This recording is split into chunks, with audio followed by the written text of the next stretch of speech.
Hello दोस्तों, क्या हालचाल आपके, कैसे हो आप सब friends. I again welcome you to this next lecture of BCK. Last class में दोस्तों हमने कवर किया था basics of BCK, business and commercial knowledge. 40 marks का अपना ये पेपर, बहुत इंटरेस्टिंग पेपर, और थोड़े बहुत एमसीक्यूज भी किए थे। आई होप कि आपको मजा आया होगा। आगे हम और भी बहुत सारा कॉन्सेप्ट विजुअलाइजेशन करने वाले हैं। जैसा कि मैंने आपको लास्ट क्लास में कहा था कि पहले के 3 लेक्चर अपन थोड़ा स्लो चलने वाले। द रीजन इज कि हम कॉन्सेप्चुलाइज करने वाले हैं, विजुअलाइज करने वाले हैं, एनालिसिस समझने वाले हैं, सब्जेक्ट को समझने वाले हैं, साथ ही साथ चैप्टर 1 भी करते जाएंगे। और एट द सेम टाइम आप सबको पता है कि इस सब्जेक्ट में 40 मार्क्स के डिस्क्रिप्टिव क्वेश्चंस नहीं आते हैं, बल्कि कैसे क्वेश्चंस आते हैं, कंप्लीट एमसीक्यू क्वेश्चन आते हैं, और वो तो हिट होंगे पूरी आपकी अंडरस्टैंडिंग पे। तो यहां पे विजुअलाइजेशन, अंडरस्टैंडिंग, एनालिसिस और आपकी सब्जेक्ट की नॉलेज, खास करके आपकी अंडरस्टैंडिंग कितनी अच्छी है, इस पे डिपेंड करेगा कि अपन 40 आउट ऑफ 40 स्कोर करते हैं या कम, या ज्यादा तो हो नहीं सकता। तो दोस्त, इस सेशन में पहले हम सबसे पहले जो लास्ट क्लास में किया था उसको एक क्विक रिकैप देंगे, और उसके बाद फिर हम आगे के कॉन्सेप्ट करने शुरू हो जाएंगे। और बहुत इंटरेस्टिंग फैक्ट्स आएंगे इस पूरे सब्जेक्ट के अंदर। हमें वो चीजें बहुत गौर से समझनी है, सीखनी है, क्योंकि आगे इसकी इंप्लीमेंटेशन होगी आपकी पूरी लाइफ, पूरे प्रोफेशन में, पूरे आपके प्रैक्टिस के अंदर। तो इसलिए पेपर, लास्ट पेपर, सारे चीजों पे last nail in the coffin की तरह काम करेगा। आपको बातों को ध्यान रखना है। ओके, लास्ट क्लास में अपन ने क्या किया था, एक बार क्विक रिकैप करते हैं। बीसीके को समझा था, सिलेबस को समझा था, तुम्हारा रोल जानने की कोशिश की थी कि तुम एज अ स्टूडेंट ये बीसीके का पेपर आखिर पढ़ ही क्यों रहे हो। एक क्विक रिकैप ले रहे हैं। सीए बनेंगे, सीए बनने के बाद अपन क्या करने वाले हैं सर, तो अपने कुछ रोल होंगे इंडस्ट्री के अंदर, अलग अलग इंडस्ट्री में, अलग अलग कंपनियों के लिए, अलग अलग टाइप के बिजनेसेस के लिए हम काम करने वाले हैं। छोटे बड़े, नेस्ले हो सकता है, आईटीसी हो सकती है, अलग अलग जगह पे हम होंगे। तो जिस बिजनेस के लिए हम काम करेंगे उसकी अंडरस्टैंडिंग हमें बहुत अच्छी होनी चाहिए। ये पेपर आपको बिजनेस, बिजनेस के इन्वायरमेंट, उसकी एनालिसिस करना, बिजनेस एनालिटिक्स, ऐसी चीजों के बारे में उनका डेटा कलेक्ट करना, उनकी अंडरस्टैंडिंग डेवलप करना, उनके प्रॉस एंड कॉन्स को जानने की कोशिश करना, मार्केट की मूवमेंट को समझना, ये सारी चीजें सिखाता है।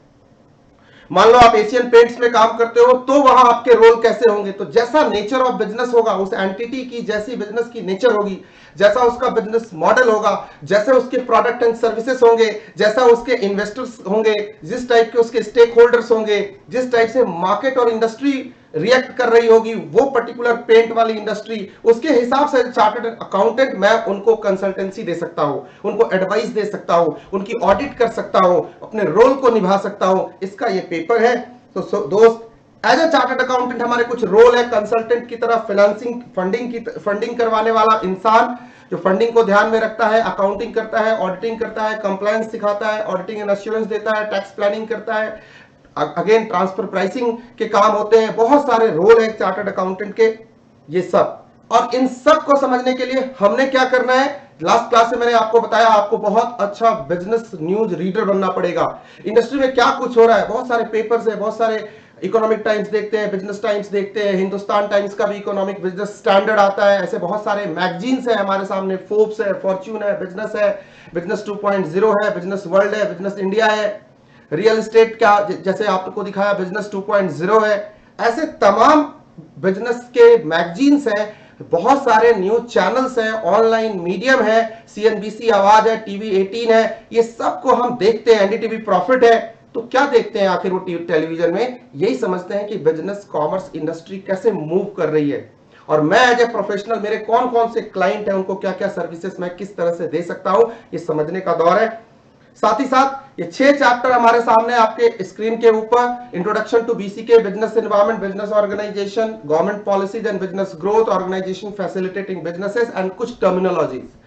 चैप्टर नंबर 6 के बारे में लास्ट क्लास में मैंने आपको बताया था कि ये चैप्टर तो साथ साथ ही कवर हो जाएगा, जब तक 6 तक पहुंचेंगे उसका 80% अपन कवर कर चुके होंगे 1 to 5 के अंदर। इन्हीं की समराइज्ड ग्लॉसरी कह सकते हैं, वो है हमारा कॉमन बिजनेस टर्मिनोलॉजीज का। तो उसके लिए भी, उसका टाइमिंग भी अपन लगाने वाले हैं चैप्टर नंबर 1 to 5 में, और स्पेशली चैप्टर नंबर 1 to 3 में, जो आपके सबसे बड़े चैप्टर है, जहां मेन आपका जो पूरा बीसीके का जो रूह है, जो उसकी सोल है, वो बैठी है कहां पे, 1 to 3 में। इसी तरह से धीरे धीरे स्मॉल मिलाते जाओ, लार्ज बनाते जाओ की फिलॉसफी पे अपन काम करते जाएंगे। बाद में ये सिलेबस हमारा देखते देखते गायब हो जाएगा। बच्चे लास्ट क्लास में हमने क्या किया था, एक तो हमने ये लर्निंग ऑब्जेक्टिव समझने की कोशिश करी थी, उसी के हिसाब से अपन सिलेबस बनाते हैं और उसी के हिसाब से अपनी बुक लिखी हुई है और उसी को अपन पढ़ रहे थे। बीसीके क्या है, बिजनेस क्या है, बिजनेस की डेफिनेशन आपको दी थी। लोग कितने प्रकार के होते हैं ये भी बताया था। एम्प्लॉय पैदा होते हैं, सेल्फ एम्प्लॉयड प्रोफेशन में जाते हैं, फिर वो एंटरप्रेन्योर बनते हैं, बिजनेसमैन और फिर इन्वेस्टर। ये चार कैटेगरी के लोग अमूमन पाए जाते हैं इकोनॉमिक एक्टिविटी करते हुए। राइट, अर्निंग के लिए, लिवलीहुड के लिए हम क्या करते हैं, चार टाइप की एक्टिविटी करते हैं। 80% लोग एम्प्लॉय बनना पसंद करते हैं, 10% सेल्फ एम्प्लॉयड होते हैं, 7% लोग एंटरप्रेन्योर बनते हैं और 3% लोग ही इन्वेस्टर बन पाते हैं। यही एक हमारा रिसर्च है जो हमें बताता है कि ये कितना मुश्किल काम है लास्ट के 10% तक पहुंचना। और ये पेपर आपको लास्ट के 10% तक ले जाने के लिए ट्रेनिंग देने वाला पेपर है, इसलिए भी अपन पढ़ रहे हैं। ये बताएगा कि कहां आपको अपने आप को विजुअलाइज करना है। एम्प्लॉयड एंड सेल्फ एम्प्लॉयड दुनिया होती है। जैसे मैंने लास्ट क्लास में कहा कि पप्पू पेंचर वाला भी सेल्फ एम्प्लॉयड है, बट क्या वो बिजनेसमैन है, क्या वो इन्वेस्टर है, क्या वो एंटरप्रेन्योर है, अब ये सोचना पड़ेगा है या नहीं है, ये सीखेंगे।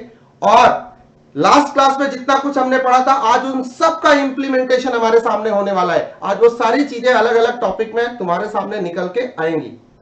फिर बिजनेस क्या है, मैंने बताया था इकोनॉमिक एक्टिविटी है जो नीड कस्टमर्स के और सोसाइटी के नीड को सेटिस्फाई करती है। कैसे? By creating value in goods and services, और डिटेल में एक्सप्लेन किया था उसे। फिर बिजनेसेस के एग्जांपल, एंटरप्रेन्योर्स के बारे में, एंटरप्राइजेस के बारे में, बड़े कॉर्पोरेशंस के बारे में डिस्कस किया था और ऐसे ऑर्गेनाइजेशन, ह्यूज ऑर्गेनाइजेशंस। तो हमने छोटे बिजनेस से लेकर के बड़े बिजनेस तक सबको समझना है, सबके बारे में नॉलेज गेन करनी है और फिर उसकी एनालिसिस करनी है। ये क्या करता है, कैसे करता है, मैं यहां क्या, मेरा क्या रोल हो सकता है एज ए चार्टर्ड अकाउंटेंट। अगर मैं सपोज की एप्पल इंडिया का ऑडिटर हूं तो मैं कैसे उस बिजनेस को क्या एडवाइस दूं, कैसे उसको समझूं, कैसे उसकी ऑडिट करूं। एंटिटी को समझना एक बहुत बड़ा आर्ट है। ऑडिटिंग में भी आपको सिखाया जाएगा जब आप सीए इंटर में पेपर पढ़ोगे। आपको ईआईएस एसएम में भी यही सिखाया जाएगा कि एंटिटी को, बिजनेस को क्या चाहिए, कैसे उसे सक्सेसफुल बनाना है। एज ए चार्टर्ड अकाउंटेंट तुम्हारे रोल में कैसे फिट होना है इस बिजनेस को समझते हुए, इसका पेपर है।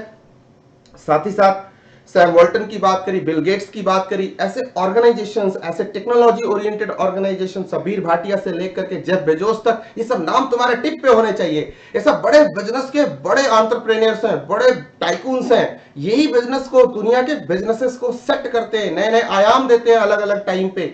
जब किसी ने गूगल बनाया होगा, जब किसी ने कोई अमेजॉन लेके आया होगा, जब कोई इंडिया में फ्लिपकार्ट लेके आया होगा, एक क्रांति थी, एक रिवॉल्यूशन था। तो जिसने इसको समझा वो आगे निकला। जो इस बिजनेस के बदलते स्वरूप को नहीं समझ पाता है वो पीछे रह जाता है। कोरोना पैंडेमिक है आज इंडिया में, ध्यान से सुनना दोस्त, कोरोना है। मैं समराइज रिवीजन करा रहा हूं लास्ट क्लास का। इसके आने से बहुत सारे बिजनेसेस बदलेंगे, बहुत सारे मोड बदलेंगे, बहुत सारे वे ऑफ लाइफ का मेथड भी बदलेगा, लिविंग स्टाइल बदलेगा, आपका चलने का, रहने का, सोशल डिस्टेंसिंग का, सोसाइटी में इंटरेक्ट करने का तरीका बदलेगा। तो बिजनेसेस भी बदलेंगे, बिजनेस करने के तरीके भी बदलेंगे। देखो ना, एक एग्जांपल देता हूं, आगे तुम्हें रियल डेटा देता हूं। नया रिसर्च आया है, कोरोना पेंडेमिक से पहले दुनिया में 3% लोग ऐसे थे। कितने? सिर्फ 3% लोग ऐसे थे जो ऑनलाइन टीचिंग, स्टडिंग कर रहे थे, लर्निंग कर रहे थे। 3%, ओनली 3%। एक महीने के अंदर दुनिया इतनी तेजी से बदली मेरे दोस्त कि लगभग 100% लोग ऑनलाइन टीचिंग लर्निंग में जा चुके हैं। टीचिंग में जाए या नहीं, लर्निंग का मोड तो 100% ऑनलाइन हो चुका है, पूरी दुनिया ने एक्सेप्ट कर लिया। एक महीने में दुनिया इतनी तेजी से बदली। This is what we call as environment changes, और उसके हिसाब से दुनिया का बदलना। तो छोटी छोटी चीजें, अब इसे एज ए चार्टर्ड अकाउंटेंट तुम्हें हमें समझना है। और वो कैसे होगा? जब हमें बिजनेस और कॉमर्स की बहुत अच्छी नॉलेज होगी, हम समझ पाएंगे क्या बदला, इस बदलाव से क्या इफेक्ट होने वाला है मेरे बिजनेस पे। राइट, एक कोई नई कंपनी आती है, एक इन्वेस्टर आता है, बड़ा इन्वेस्टर आता है, 1 लाख करोड़ रुपए अचानक से आके इंडियन मार्केट में लगा देता है, उसका नाम अमेजॉन है। तो क्या इससे इंडस्ट्री बदल जाती है? क्या इससे इंडिया में क्या बदलाव आते हैं? बहुत सारे बदलाव आते हैं। इन सब चीजों को आपने और मैंने समझना है और एज ए प्रोफेशनल अपने क्लाइंट्स को उससे रिलेटेड आगाह करना है, एडवाइस देनी है, उनको ग्रोथ का रास्ता दिखाना है, और इसलिए अपन ये पेपर पढ़ रहे हैं। ओके, बहुत सारी ऐसी कंपनियों की बात करी, फिर बताया बिजनेस एक्टिविटी दो टाइप की होती है, कॉमर्स इंडस्ट्री, कॉमर्स फर्दर दो टाइप के होते हैं, trade and auxiliary to trade, आपको एक्सप्लेन किया इंडस्ट्री किसे कहते हैं, ये भी एक्सप्लेन किया, डेटा किसे कहते हैं, बीसीके बिजनेस कॉमर्स समझाते हुए मैंने आपको नॉलेज को समझाया। मैंने कहा रॉ फैक्ट्स एंड फिगर्स को डेटा कहते हैं, जब इस डेटा को प्रोसेस करके इंसानी दिमाग से या कंप्यूटर के आर्टिफिशियल इंटेलिजेंस से प्रोसेस किया और ऑर्गेनाइज्ड फॉर्म दिया, मीनिंगफुल बनाया, उसे इंफॉर्मेशन कहते हैं। और जब ये इंफॉर्मेशन का यूज करके हम किसी के सवालों का जवाब देते हैं, जैसे आप सवाल पूछते हो और मैं जवाब देता हूं, तो नॉलेज है। मैं सवाल पूछता हूं के बी सी ए बोलो, ए होगा, बी होगा, सी होगा या डी होगा, तो अद्भुत सवाल का अद्भुत जवाब जब तुम देते हो मेरे दोस्त, इसका मतलब तुम्हें नॉलेज है। इंफॉर्मेशन किसी काम की नहीं है अगर वो हमारे नॉलेज को इनहेंस नहीं करती है, हमें किसी सवाल का जवाब देने के लिए तैयार नहीं करती है, या हमारे क्लाइंट के सवाल होंगे, हमारे बिजनेस पार्टनर के सवाल होंगे, जिसके लिए जो हमारा एम्प्लॉयर होगा, जिसके अंडर में एज ए चार्टर्ड अकाउंटेंट हम काम करें, उसको सवाल होंगे। उन सवालों का जवाब आपसे उम्मीद करेगा, क्योंकि आप चार्टर्ड अकाउंटेंट हो, आपको नॉलेज होगी तो आप जवाब दोगे, नहीं होगी तो किताबों में तो बहुत सारी बातें लिखी हैं और इंडस्ट्री में बहुत कुछ होता है, तो इंफॉर्मेशन बन के रह जाएगा। उस इंफॉर्मेशन का कोई यूज नहीं जब तक आप उसे नॉलेज में कन्वर्ट करके उसका सही इस्तेमाल नहीं करते और आपकी नॉलेज को आप अपनी नॉलेज के बेसिस पे कोई इन्फॉर्म्ड डिसीजन नहीं लेते, स्ट्रेटेजिक डिसीजन नहीं लेते, मैनेजरियल डिसीजन नहीं लेते। डिसीजन लेना नॉलेज पे डिपेंड करता है, इंफॉर्मेशन पे डिसीजन मेकिंग नहीं की जा सकती। इंफॉर्मेशन बहुत है मेरे पास, लेकिन उसके बेसिस पे मैं डिसीजन नहीं ले सकता जब तक मेरा एक्सपीरियंस, मेरा एनालिटिकल पावर उस इंफॉर्मेशन को नॉलेज में कन्वर्ट नहीं करता। तो ये पढ़ रहे हैं हम, और इसके बाद अब आज शुरू करते हैं आज का टॉपिक। क्विक लास्ट क्लास को हमने रिकैप किया और आपको मैं एक बार वापस से मैं ले आया। तो अगले 35-40 मिनट तक फ्रेंड्स अपन सिर्फ पढ़ने वाले हैं मॉड्यूल की बातें। कल भी हम मॉड्यूल पे आए थे, लास्ट क्लास में अपन मॉड्यूल पे आए थे और बहुत सारी बातें डिस्कस करी थी। आई होप तुम्हें समझ में आई होंगी, आगे और ज्यादा समझ में आएगा अगर अब तक समझ में आया है तो। अब 3 बातें, domain of BCK, business and commercial knowledge के डोमेन, मतलब इसकी जो दुनिया है, इसका जो प्रारूप है वो कैसा है। 3 बातें इसके अंदर है हमारे मॉड्यूल में। एक है BCK is vast, business and commerce की दुनिया, बिजनेस एंड कमर्शियल नॉलेज की दुनिया वास्ट है तो सही। देखो ना, अलग अलग टाइप की इंडस्ट्री है, अलग अलग टाइप के कॉमर्स है, अलग अलग टाइप का ट्रेड है, अलग अलग टाइप की ट्रेड ऑक्सिलरी सर्विसेज है, इंश्योरेंस है, बैंकिंग है। अच्छा, हर इंडस्ट्री के अपने बहुत सारे फीचर हैं। कोई इंडस्ट्री ग्रो कर रही है, कोई इंडस्ट्री डिक्लाइनिंग मोड में है। पहले ध्यान से सुनना, ठीक है। टेलीकॉम इंडस्ट्री ग्रो कर रही है, ऑनलाइन का मार्केट अभी कोरोना पैंडेमिक के टाइम में बढ़ रहा है, मेडिसिन फार्मा का फील्ड अभी ग्रो करेगा, क्योंकि पूरी दुनिया में वायरस का जंजाल है। और कौन जानता है ये वायरस किसी फार्मा कंपनी ने अपनी दवा बेचने के लिए की हो। सच है कि नहीं, हो सकता है कि नहीं, कुछ भी हो सकता है, नहीं कंपनियां हैं तो मुमकिन है, ठीक है। ओके, मैंने कहा बीसीके इज, ब्रीफली मैं आपको बता रहा हूं फिर बुक पे चलते हैं। BCK is business and commercial knowledge is electric multidisciplinary, बहुत सारी चीजों के सम्मिश्रण से ये बनता है। बिजनेस में देखो कितने लोगों का रोल है, एम्प्लॉय है, सोसाइटी है, कस्टमर है, हर किसी की साइकोलॉजी है, उसका सोचने का तरीका है, सबका बिजनेस पे असर पड़ता है। मैं एज ए कस्टमर, मेरे दिमाग में ये बात अगर बैठ गई, ध्यान से सुनना मेरे एग्जांपल को, मेरे दिमाग में एक बात बैठ गई कि अबे यार ये मैगी खाने से ना बीमार पड़ जाते हैं, कैंसर होता है। अब मेरे दिमाग को बदल के दिखाओ। आप एग्जांपल लो, पतंजलि वाले बाबा रामदेव योगा कराते हैं, योगा कराने से क्या करते हैं, सोशल ट्रांसफॉर्मेशन करते हैं, समाज के अंदर जाते हैं, लोगों को सिखाते हैं योगा करो।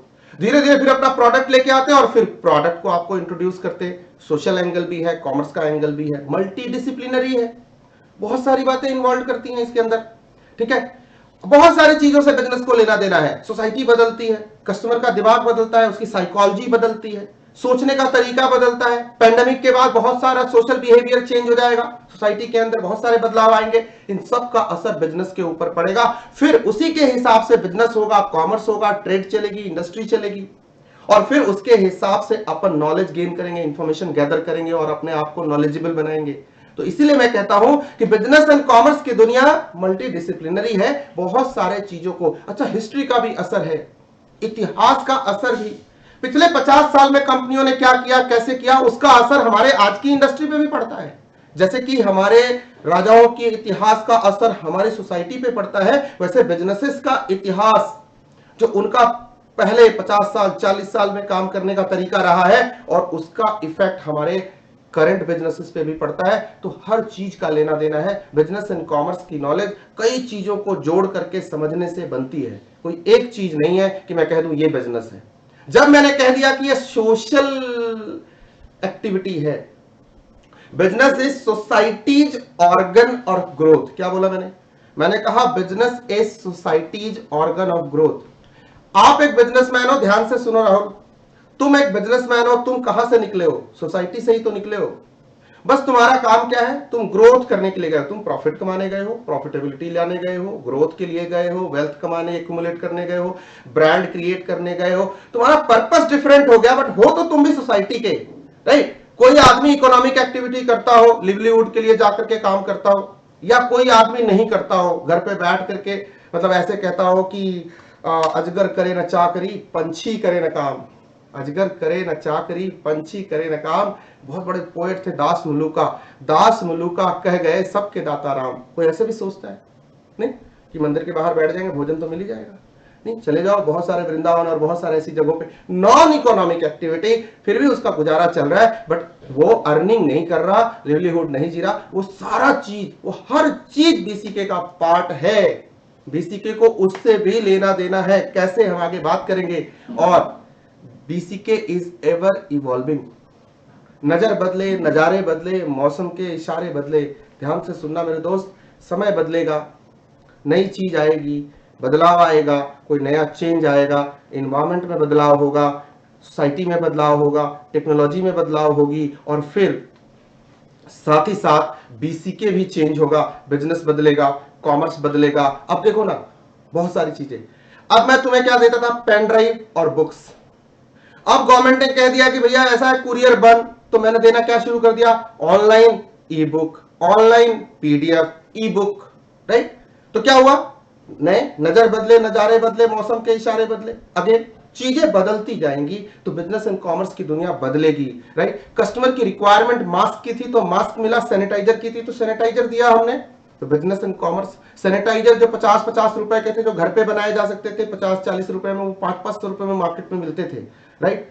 तो मैंने एक वीडियो बना के सबको एडवाइस दिया ऐसे सैनिटाइजर बनाओ, तो लोगों ने सस्ते सैनिटाइजर बनाने शुरू कर दिए घरों में, राइट? ऐसे मास्क बनाओ, आसान है मास्क बनाना।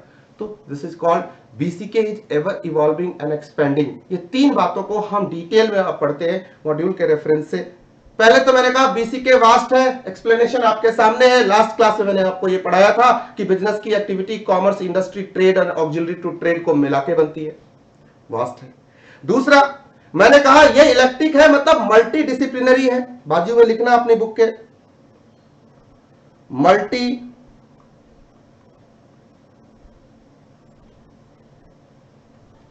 बिजनेस के अंदर बहुत सारी चीजों का समावेश है।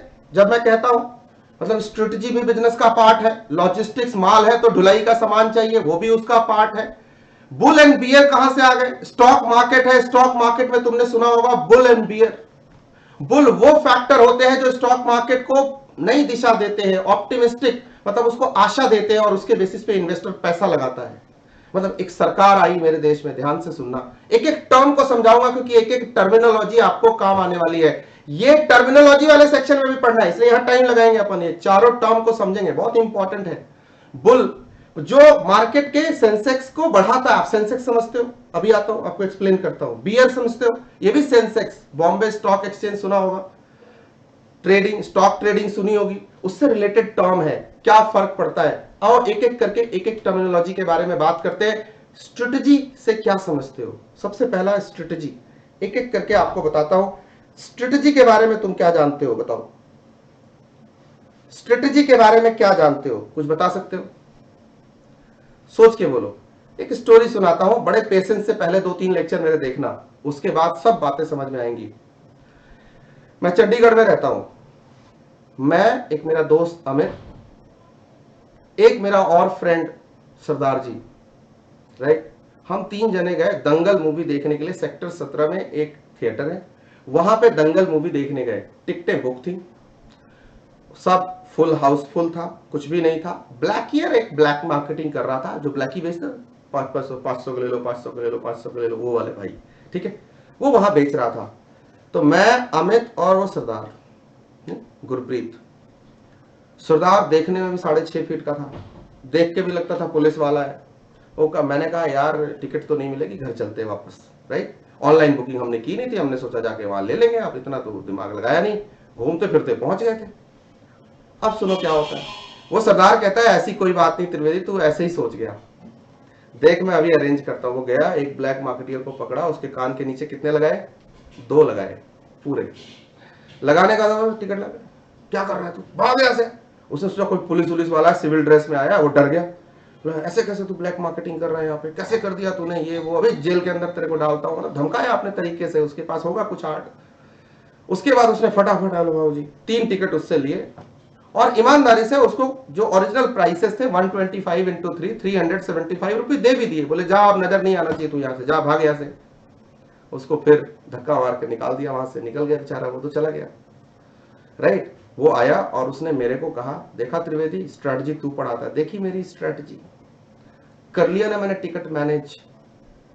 अब तब से आज तक मेरे को ये समझ में नहीं आया कि सरदार जी जो बोला कि देखी मेरी स्ट्रेटजी, क्या देखी, स्ट्रेटजी, कर लिया मैंने टिकट मैनेज, क्या बोला उसने, मैनेज। क्या सरदार ने जो टिकट लिया वहां से, क्या उसके पीछे स्ट्रेटजी थी, या जो उसने टिकट लाके हमें दिया क्या वो मैनेजमेंट था? अगर था तो रियल मीनिंग ऑफ स्ट्रेटजी क्या है और रियल मीनिंग ऑफ मैनेजमेंट क्या है, और अगर नहीं था तो रियल मीनिंग ऑफ स्ट्रेटजी क्या है और रियल मीनिंग ऑफ मैनेजमेंट क्या है? क्योंकि हम बोलचाल की भाषा में किसी चीज को स्ट्रेटजी और किसी को मैनेजमेंट बोल देते हैं। अब वो है या नहीं है हमें खुद नहीं पता होता। स्ट्रेटजी, ध्यान से सुनो बच्चे मेरे, बड़े प्यार से सीखने की कोशिश करना। मैं आपको एक एक शब्द के मीनिंग बताऊंगा। ये बहुत इंपॉर्टेंट पेपर है, यहां से आपका बेस बनेगा और आप फिर जाके स्ट्रॉन्ग हो गए यहां से फाइनल तक। आपको मैं दावे के साथ कहता हूं, किसी सीए फाइनल के बच्चे से या किसी सीए से पूछ लो कि स्ट्रेटजी की मेरे को मीनिंग ढंग से समझा दो, मैं आपको दावे के साथ कहता हूं 80% लोग आपको स्ट्रेटजी की सही मीनिंग नहीं बता पाएंगे, क्योंकि एक मॉडर्न थॉट है। स्ट्रेटजी वर्ड का पैदाइश, इसका जन्म एक वर्ड से हुआ जिसे हम कहते हैं स्ट्रेटेगोस। क्या बोलते हैं, STRATEGOS, स्ट्रेटेगोस, जिसका मीनिंग होता है जनरल शिप। जनरल कहां होता है, आर्मी में होता है। तो जैसे ही मैंने जनरलशिप बोला, एक चीज तो तुम्हारे दिमाग में पक्का तय हो गई कि सर इस शब्द का की पैदाइश तो मिलिट्री से हुई है। कहां से हुई है, बोलना सर, इस शब्द का जन्म तो मिलिट्री से हुआ है, राइट। अच्छा बोलना जनरलशिप का मतलब क्या हुआ, जरा सोच के बोलना, जनरल का मतलब क्या हुआ। लास्ट क्लास में आपको एक तरीका बताया था कोई भी चीज को एक्सप्लेन करने का। मैंने कहा अगर कोई पूछे कि जनरल का मतलब क्या है तो बताओ general is what general does. General money क्या है, money is what money does, you are what you do, bank is what bank does. इससे उसकी डेफिनेशन तय हो जाती है। तो जनरल कौन है, जनरल वो है जो जनरल का काम करता है। तो जनरलशिप मतलब art of the general. General क्या करता है, तो आप बताओ जनरल क्या करता है, अपनी टुकड़ी को लेके जाता है दूसरी आर्मी से, जब 2 देशों में लड़ाई होती है तो लड़ाई लड़ने जाता है और हार के मुंह दिखा के वापस आ जाता है, काला मुंह लेकर के। ऐसा होता है नहीं। जनरल का क्या काम होता है, वॉर में जाना, ध्यान से सुनना, वॉर में जाना और जीतना, हारना नहीं। हारने वाले को जनरल हारने के लिए नहीं जाते ना, लड़ाई हम हारने के लिए करते हैं। एग्जाम में हम फेल होने के लिए बैठते हैं नहीं ना, पास होने के लिए बैठते हैं। अच्छा जिसके पास पास हो जाता है वो आके क्या बोलता है, यार मैंने बहुत तगड़ी स्ट्रैटेजी बनाई थी, जाने कब बनाई थी, राइट। बोलता है नहीं बोलता, सच सच बोलना। जब वो पास होके आता है तो वो पहला शेर यही बघाड़ता है, यार मेरी स्ट्रैटेजी तगड़ी थी सर, मैंने स्ट्रैटेजी बहुत तगड़ी बनाई थी, राइट। सर मैंने ना प्रैक्टिस की स्ट्रैटेजी बनाई थी, सर मैंने ना वो एमसीक्यूज की अलग स्ट्रैटेजी बनाई थी। मतलब उसके पास हर चीज के लिए स्ट्रैटेजी थी, तभी वो सक्सेसफुल था।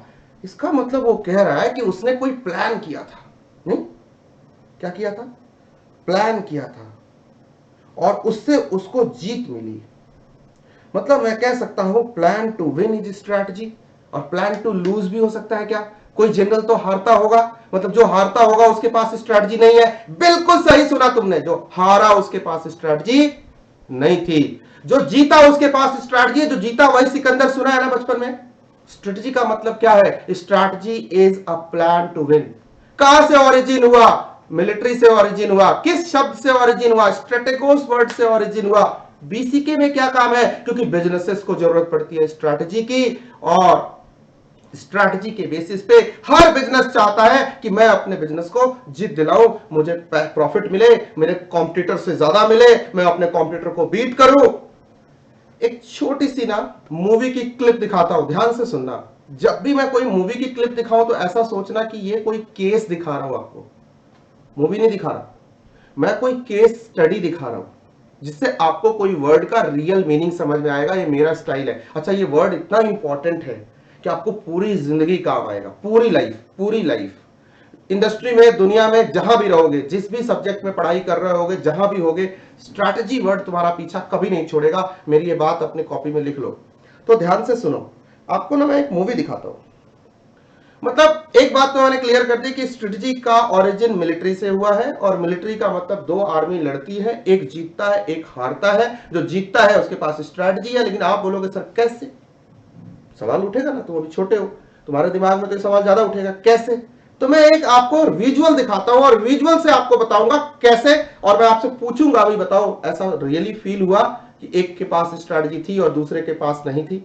तो आओ एक वीडियो केस दिखाता हूं एंड फिर आगे की बातें करेंगे।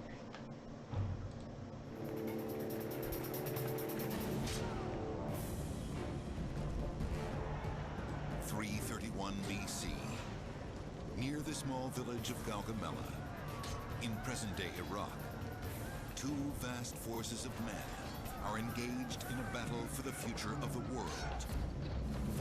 On one side,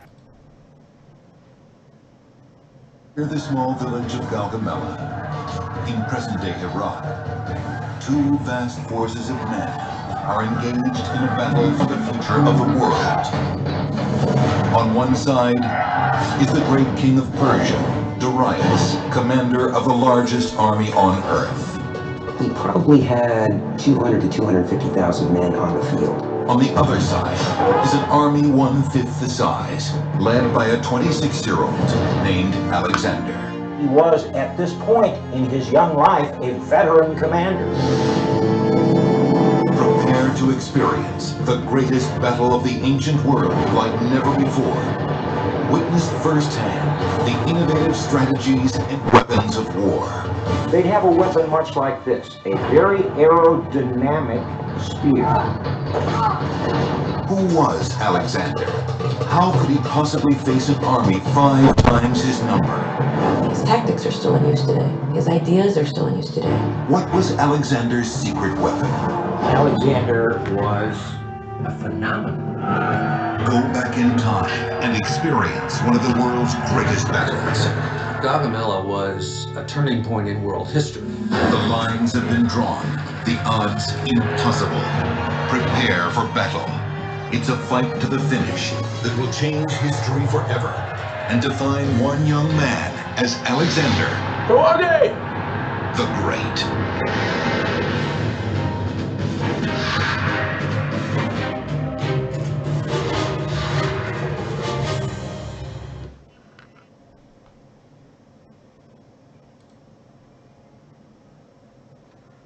His army standing at the ready for the entire night. It was not a cohesive force, but a series of armed groups levied from the governors or satraps of every corner of the empire. The king would go to the satrap and say, your tax this year is 1,000 men.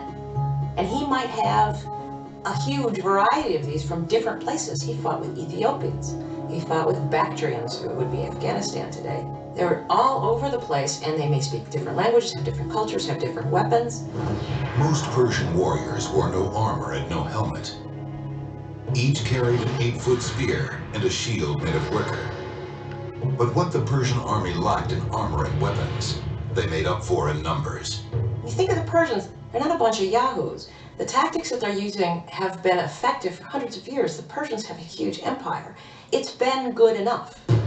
Against this enormous army, Alexander has one advantage. This professional army as the Macedonian Phalanx.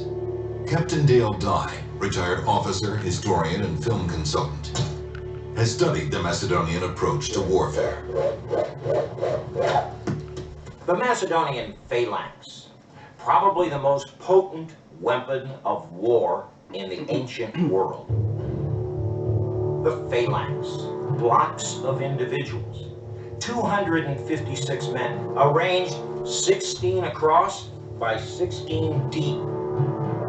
Once you were in the formation going forward, you really had no choice as to whether you were going to go backwards or not. You were definitely going forward with this massive wall of human muscle and spear points, and that's what made it so overwhelming. In the front rank were the most veteran fighters, the fighters who had proved their courage, their bravery on the battlefield, who could be relied on to go forth and contact the enemy. He carried a small shield. The shield was suspended by a strap from his neck so that it would help support the weight. More importantly, that would allow his left hand, his shield hand, to be free. Not grasping the shield, but free, so that he could reach over and grasp his primary weapon. And his primary weapon was the sarissa. Now, we believe sarissas were somewhere between 16 and 18 feet long. Up to this point, the principal combatants were carrying 7 to 8 foot spears. Philip gave the infantry longer spears. His phalanx now had greater standoff than the average Greek or Persians would have. Think this way. 256 sarissas, 16 to 18 feet long, in front of the phalanx. A bristling hedgehog of spear points that the enemy could not get under, around, or over. How intimidating was the phalanx? Let's take a look at what a Persian trooper might have seen. Phalanx, battle positions, battle! At dawn on the morning of October 1st, 331 BC, the Phalanx began to... okay, इतना काफी था। 2-3 बातें आपको थोड़ी सी समझ में आई होगी कि स्ट्रैटेजी, वॉर एक दिन की चीज नहीं होती है। लड़ाई में आप युद्ध में जाके एक दिन में नहीं जीतते।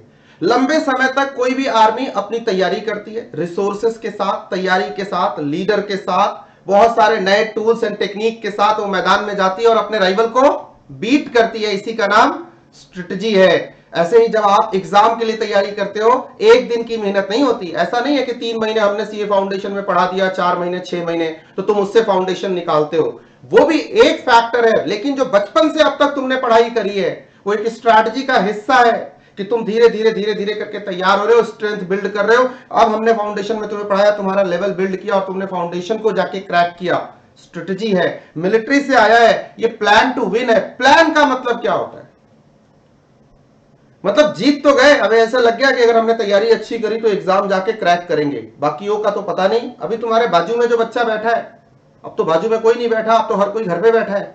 बट अगेन, जो इंसान एग्जामिनेशन हॉल में आपके साथ जाएगा वो आपका कॉम्पिटिटर होगा, राइवल होगा। बाहर दोस्त जरूर होगा, एग्जाम हॉल में राइवल होगा। उसी में से 30% ने पास करना है, तो 70% तो नहीं पास करेंगे। मतलब जो जीता वो सिकंदर, जो जीता उसके पास स्ट्रैटेजी थी, जो नहीं जीता उसके पास स्ट्रैटेजी नहीं थी। प्लान का क्या मतलब? सर प्लान वो है जो हम बनाते हैं रोज। मतलब आज हमने काम नहीं किया, आज मॉर्निंग से अपन घूमने निकल गए थे, पूरे दिन वेस्ट कर दिया, दोस्तों के साथ गप्पे लड़ाते रहे, क्लास में भी सर की बात ध्यान नहीं दी और शाम को याद आया आज तो पढ़ाई नहीं की, बड़ी टेंशन हुई। फिर फटाक से कॉपी निकाली, उस पर कुछ लिखा, 3 बजे से 4 बजे तक बीसी के, 4 बजे से 5 बजे तक इकोनॉमिक्स, रात को करूंगा मैं मैथ्स की प्रैक्टिस। और ऐसा करके एक चार्ट बड़ा सा बना के वॉल पे लगाया और स्टिकी नोट के साथ उसके ऊपर कमिटमेंट भी दी, और उसके बाद कभी उसको फॉलो नहीं किया। अगले दिन फिर उससे डिरेल हो गए। प्लान वो है जो हम बनाते हैं, चिपकाते हैं और फॉलो नहीं करते। तो on lighter note, but yes, plan means what to do, how to do, when to do and who will do this. समझना है, हर चीज को नोट करने की जरूरत नहीं है। व्हाट टू डू, क्या करना है, कैसे करना है, कब करना है और कौन करेगा। आप करोगे और कौन करेगा, राइट? मेरे भी प्लानिंग का हिस्सा है। तो प्लान है ऐसा प्लान जो आपको विनर बनाता हो, वो स्ट्रेटजी है। और ये कहां से आया सर? ये मिलिट्री ओरिजिन से आया। दो जनरल आपस में लड़े, दो राजा आपस में लड़े, जीता कौन? अलेक्जेंडर सिकंदर। क्यों जीता? क्योंकि उसके पास स्ट्रेटजी थी। स्ट्रेटजी में बहुत सारी चीजें आपने अभी वीडियो में देखी।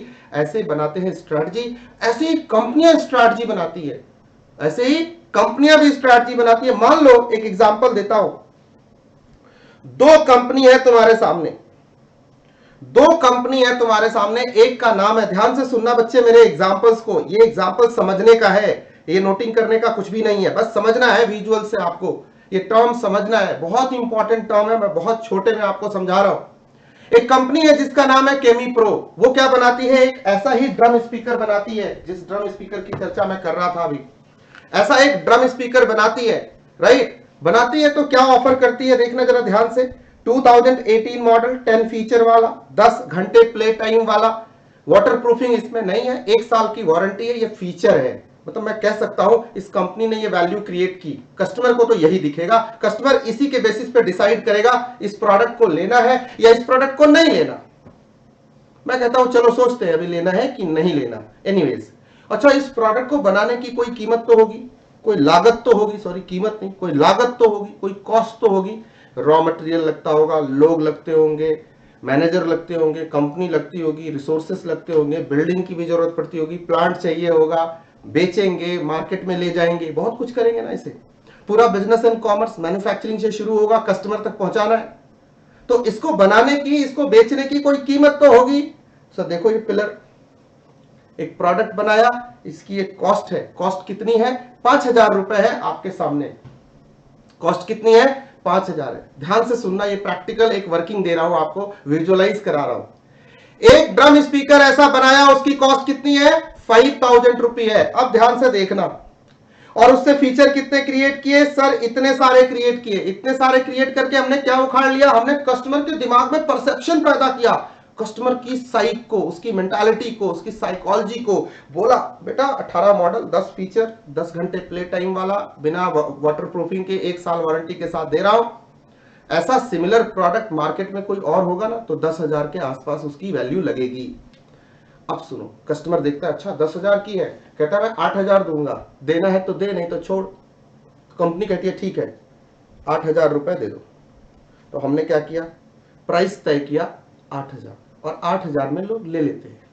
ठीक है, एक कंपनी तो ऐसे काम करती है। कैसे काम करती है? जैसा स्क्रीन पे तुम्हारे सामने दिख रहा है, ऐसे काम करती है। 5,000 में बनाती है, 8,000 में बेच देती है, लेकिन उस प्रोडक्ट की वैल्यू वर्थ 10,000 के बराबर की थी। इसका मतलब कंपनी ने कितना प्रॉफिट कमाया? 3,000 रुपए का, 3,000 रुपए का प्रॉफिट कमाया। ठीक है, इतनी बात समझ में आती है।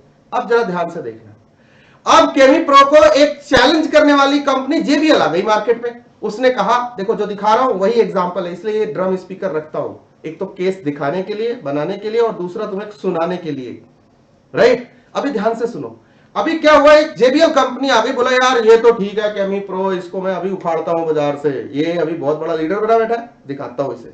वो क्या करती है? वो भी एक अपना प्रोडक्ट लेके आती है और वो कहती है मेरे फीचर ये हैं। मतलब अब ध्यान से पढ़ो क्या लिखा है, 2019 मॉडल। देखो ऐसे पढ़ेंगे हम बीसी के, एकदम लाइव कैसे हो रहा है।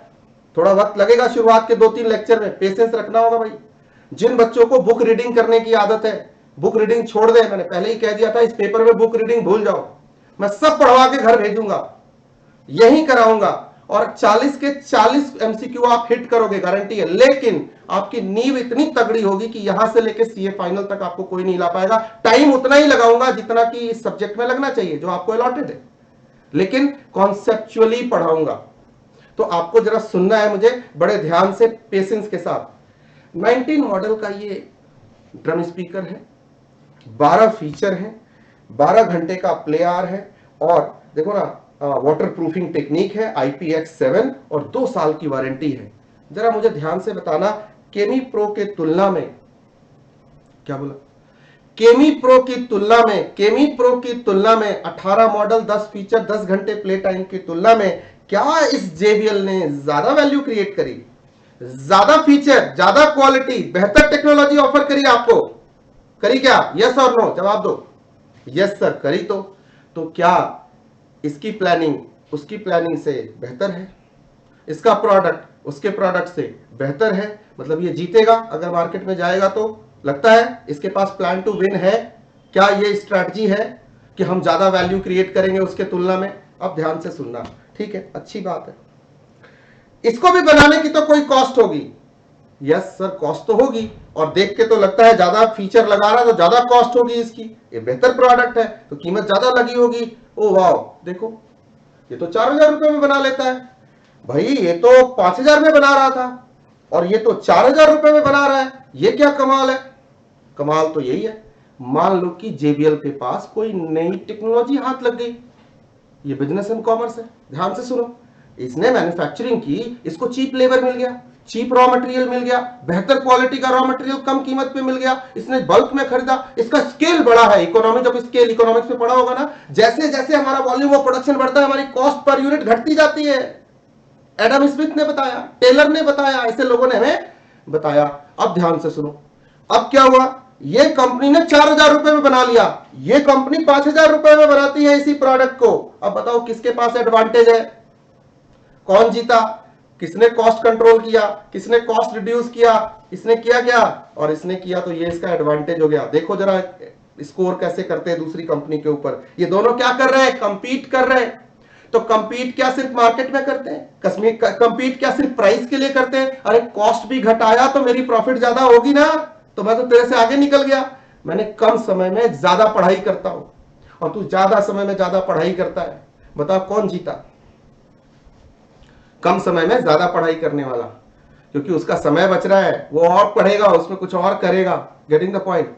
अच्छा, ये कंपनी जो फीचर तैयार करती है इतने सारे 19 मॉडल 12 फीचर, इसके बदले में कस्टमर के दिमाग में इस कंपनी के बारे में जो परसेप्शन क्रिएट होता है, जो वर्थ बनती है, जो छवि बनती है इस प्रोडक्ट की, वो केमी प्रो के तुलना में ज्यादा की बनती है। तो ऑब्वियसली उसकी वैल्यू की कैलकुलेशन जब करेंगे तो ज्यादा नजर आएगी, 12000 रुपए के बराबर। और फिर कंपनी कहती है मैं 8000 में बेचूंगा। ऐसा क्यों किया कंपनी ने? ये तो 12000 का वैल्यू का प्रोडक्ट बना रहा है, तो 10000 में भी बेच सकता था। पता है क्या, बहुत सियाना है ये कंपनी।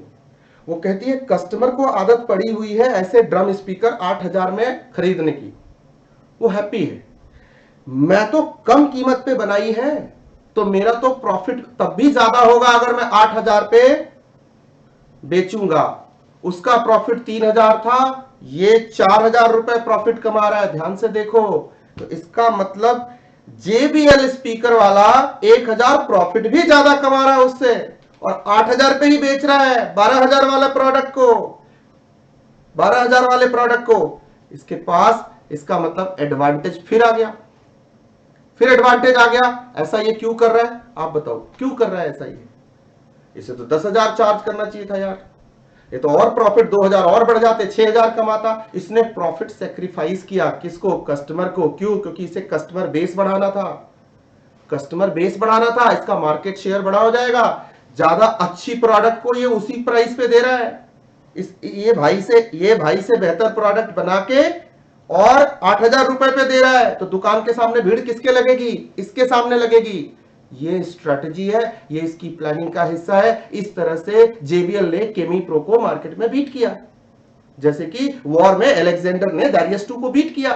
इसीलिए मिलिट्री से ओरिजिन जरूर हुआ, लेकिन इस चीज को बिजनेसेस ने अपनी डेली लाइफ में एडॉप्ट कर लिया, और एडॉप्ट करके ग्रोथ लिया, मार्केट शेयर लिया, मार्केट पोजीशन बढ़ाया, अपनी कंपनी के ब्रांड को चमकाया। और इसमें जो मदद करती है वो स्ट्रेटजी है, और स्ट्रेटजी हमारे BCK का हिस्सा है, बिजनेस एंड कमर्शियल नॉलेज का हिस्सा है। स्ट्रेटजी क्या है? तो एक लाइन में लिख देता हूं, स्ट्रेटजी इज अ प्लान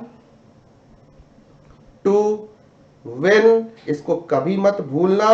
जो लोग बैटलफील्ड में जाकर जीतने की कोशिश करते हैं वो कभी नहीं जीतते। वॉर तो वो जीतता है जो पहले जीतता है और फिर वॉर फील्ड में जाता है, बैटलफील्ड में जाता है। तो आप एग्जाम के लिए पहले तैयार होते हो, एग्जाम आप पास कर चुके होते हो, और तब जब आप एग्जाम हॉल में जाते हो एग्जाम देने के लिए, तो ही आप जीतते हो। वहां जाके मत्थापच्ची जो करने की कोशिश करता है उसके हाथ कुछ नहीं आता। दोस्त ये बात ध्यान रखना, ये स्ट्रैटेजी कहती है, ये हमारी स्ट्रैटेजी कहती है, ये बिजनेस की स्ट्रैटेजी कहती है, या मिलिट्री की स्ट्रैटेजी कहती है, ये स्टडी की स्ट्रैटेजी कहती है, टीचिंग लर्निंग की स्ट्रैटेजी कहती है, हमें फॉलो करना है।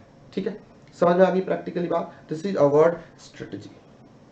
अब आते हैं लॉजिस्टिक्स। दूसरा टर्म था आपके सामने लॉजिस्टिक्स। ध्यान से सुनो, ये प्रोडक्ट मैंने बनाना है, कहां बनाऊंगा? किसी फैक्ट्री के अंदर बनाऊंगा। तो बनाऊंगा तो इसके लिए माल चाहिए होगा, रॉ मटेरियल। अच्छा, मैं बना लूंगा, बना के मैं टिंडे डालूंगा। क्या करूंगा? इसका वेयर हाउस में भेजना है। सर बन गया है, क्यूसी हो गई है, वेयर हाउस में भेज दो।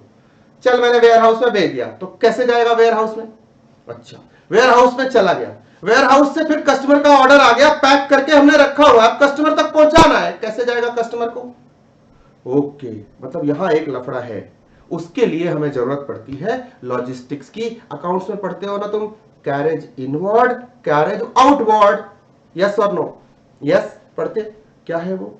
Logistics, inbound logistics, outbound logistics. मतलब प्लांट को ये बनाने के लिए रॉ मटेरियल चाहिए, तो वो कहां से आएगा? सप्लायर से आएगा।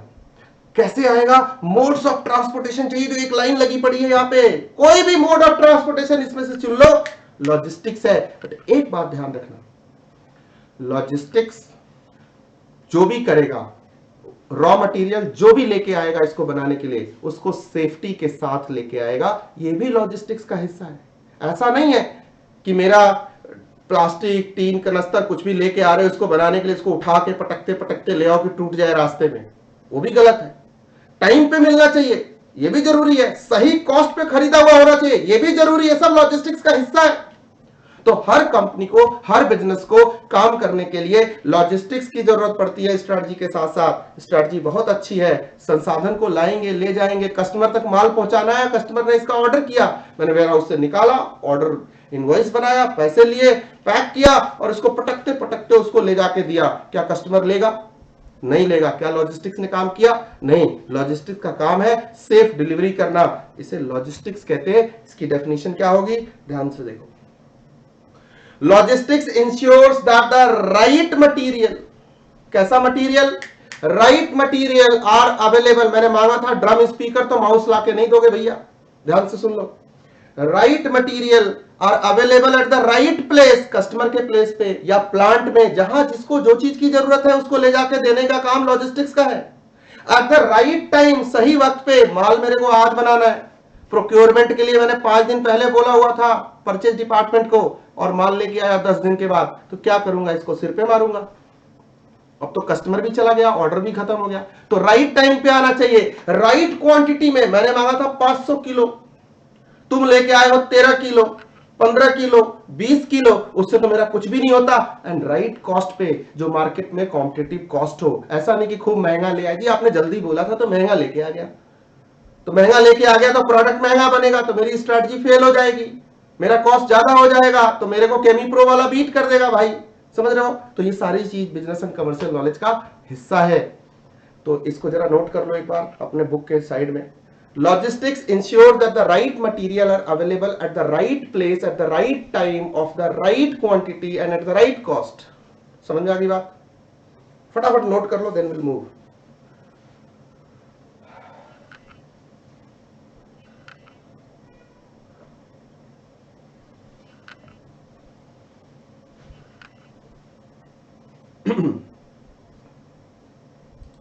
अब ध्यान से सुनो, अब एक और टर्म आएगा इसी के अंदर, मल्टी डिसिप्लिनरी जब हमने कहा था तो उसके अंदर बुल, मतलब भैंस की आंख, सांड की आंख सब बोलते हो ना तुम लोग, ये सांड की आंख है। मूवी आई थी ना तापसी पन्नू वाली, देखी होगी। बुल का मतलब क्या होता है? ऐसा लगता है ना किसी बिल्कुल जोश में है, आगे जा रहा है, धक्का मार देगा, उड़ा देगा, बिल्कुल बड़ा एकदम जोशीला है, करेज, एकदम उत्साहित। नहीं, ऐसे ही स्टॉक मार्केट समझते हो? स्टॉक मार्केट सुनते होगे, स्टॉक मार्केट गिर रहा है, स्टॉक मार्केट के सेंसेक्स उछल रहा है, गिर रहा है, गिर रहा है, उछल रहा है, रोज टीवी पे आता है रोज। अब ये समझना पड़ेगा क्यों उछलता है, क्यों डाउन हो जाता है। डाउन होता है तो उसे बियर कहते, और उस जंप मारता है तो बुल कहते बुल फैक्टर काम कर रहा था। क्या मतलब होता है? ध्यान से सुनो। आज ना क्या होता है कि एक नई सरकार आती है इंडिया में, और वो सरकार ऐसी आती है फुल मेजोरिटी वाले, जैसे मोदी जी कभी आए 2014 में, तो क्या था वो? बुल फैक्टर था। नहीं, पूरी दुनिया में ना बूम आता है, इकोनॉमिक बूम, खूब सारा काम चल रहा है, एम्प्लॉयमेंट हो रही है, बिजनेस हो रहा है, इंडिया का कई देशों में कॉन्ट्रैक्ट साइन हो रहा है, इंडिया ग्रो कर रही है, फॉरेन डायरेक्ट इन्वेस्टमेंट आ रहा है, बाहर से लोग पैसे ला ला के लगा रहे हैं। क्या है ये? बुल फैक्टर्स है। इससे सेंसेक्स में चढ़ाव होगा, लोग आएंगे, पैसा लगाएंगे भारत के अंदर, बोलेगा अरे यार यहाँ अपॉर्चुनिटी बहुत है। नहीं, तो जहां अपॉर्चुनिटी दिखती हो और जिन फैक्टर्स की वजह से दिखती हो उसे बुल फैक्टर कहते हैं। एक छोटा सा जरा लाइव वर्चुअल कर लेते हैं, देखो जरा, यहां मैं टाइप करता हूं, तुम भी टाइप कर सकते हो, लिखो यहां सेंसेक्स टुडे, लिखा सेंसेक्स टुडे। आज सेंसेक्स बीएससी का बॉम्बे स्टॉक एक्सचेंज कैसा बिहेवियर कर रहा है ये देखो तुम्हारे स्क्रीन के सामने आ गया। कैसा है? हमें दिख रहा है कल ये शुरू हुआ था सर 31,600 पे, अभी सर है 31,833 पे सर, मतलब 244.92.78% का जंप है, मतलब ग्रीन लाइन चल रही है, मतलब मार्केट में बुल फैक्टर काम कर रहा है। राइट, बुल, बहुत सारे फैक्टर ऐसे काम कर रहे हैं, मतलब इकोनॉमी को कुछ पॉजिटिव डायरेक्शन मिल रहा है, कई फैक्टर्स पॉजिटिव डायरेक्शन में काम कर रहे हैं। बुल, यही रेड हो जाए और मार्केट गिरना शुरू हो जाए, मतलब जहां निराशा का भाव आए, जिस वो चीज, सरकार गिर गई, कोरोना आ गया, पूरी दुनिया में प्राइस, पेट्रोल के प्राइसेस बढ़ा रहे हैं लोग, संसाधनों की कमी हो गई, राइट, इन्वेस्टर पैसे विड्रॉ करना शुरू कर देता है मार्केट से, उसी को बच्चे हम कह देते हैं बियर फैक्टर। क्या बोलते हैं? Bear factor. मतलब A bear market refers to a market that is on the decline। ये देखो गलत लिखा हुआ है यहां पे बच्चे, आप ठीक कर लोगे, ठीक है।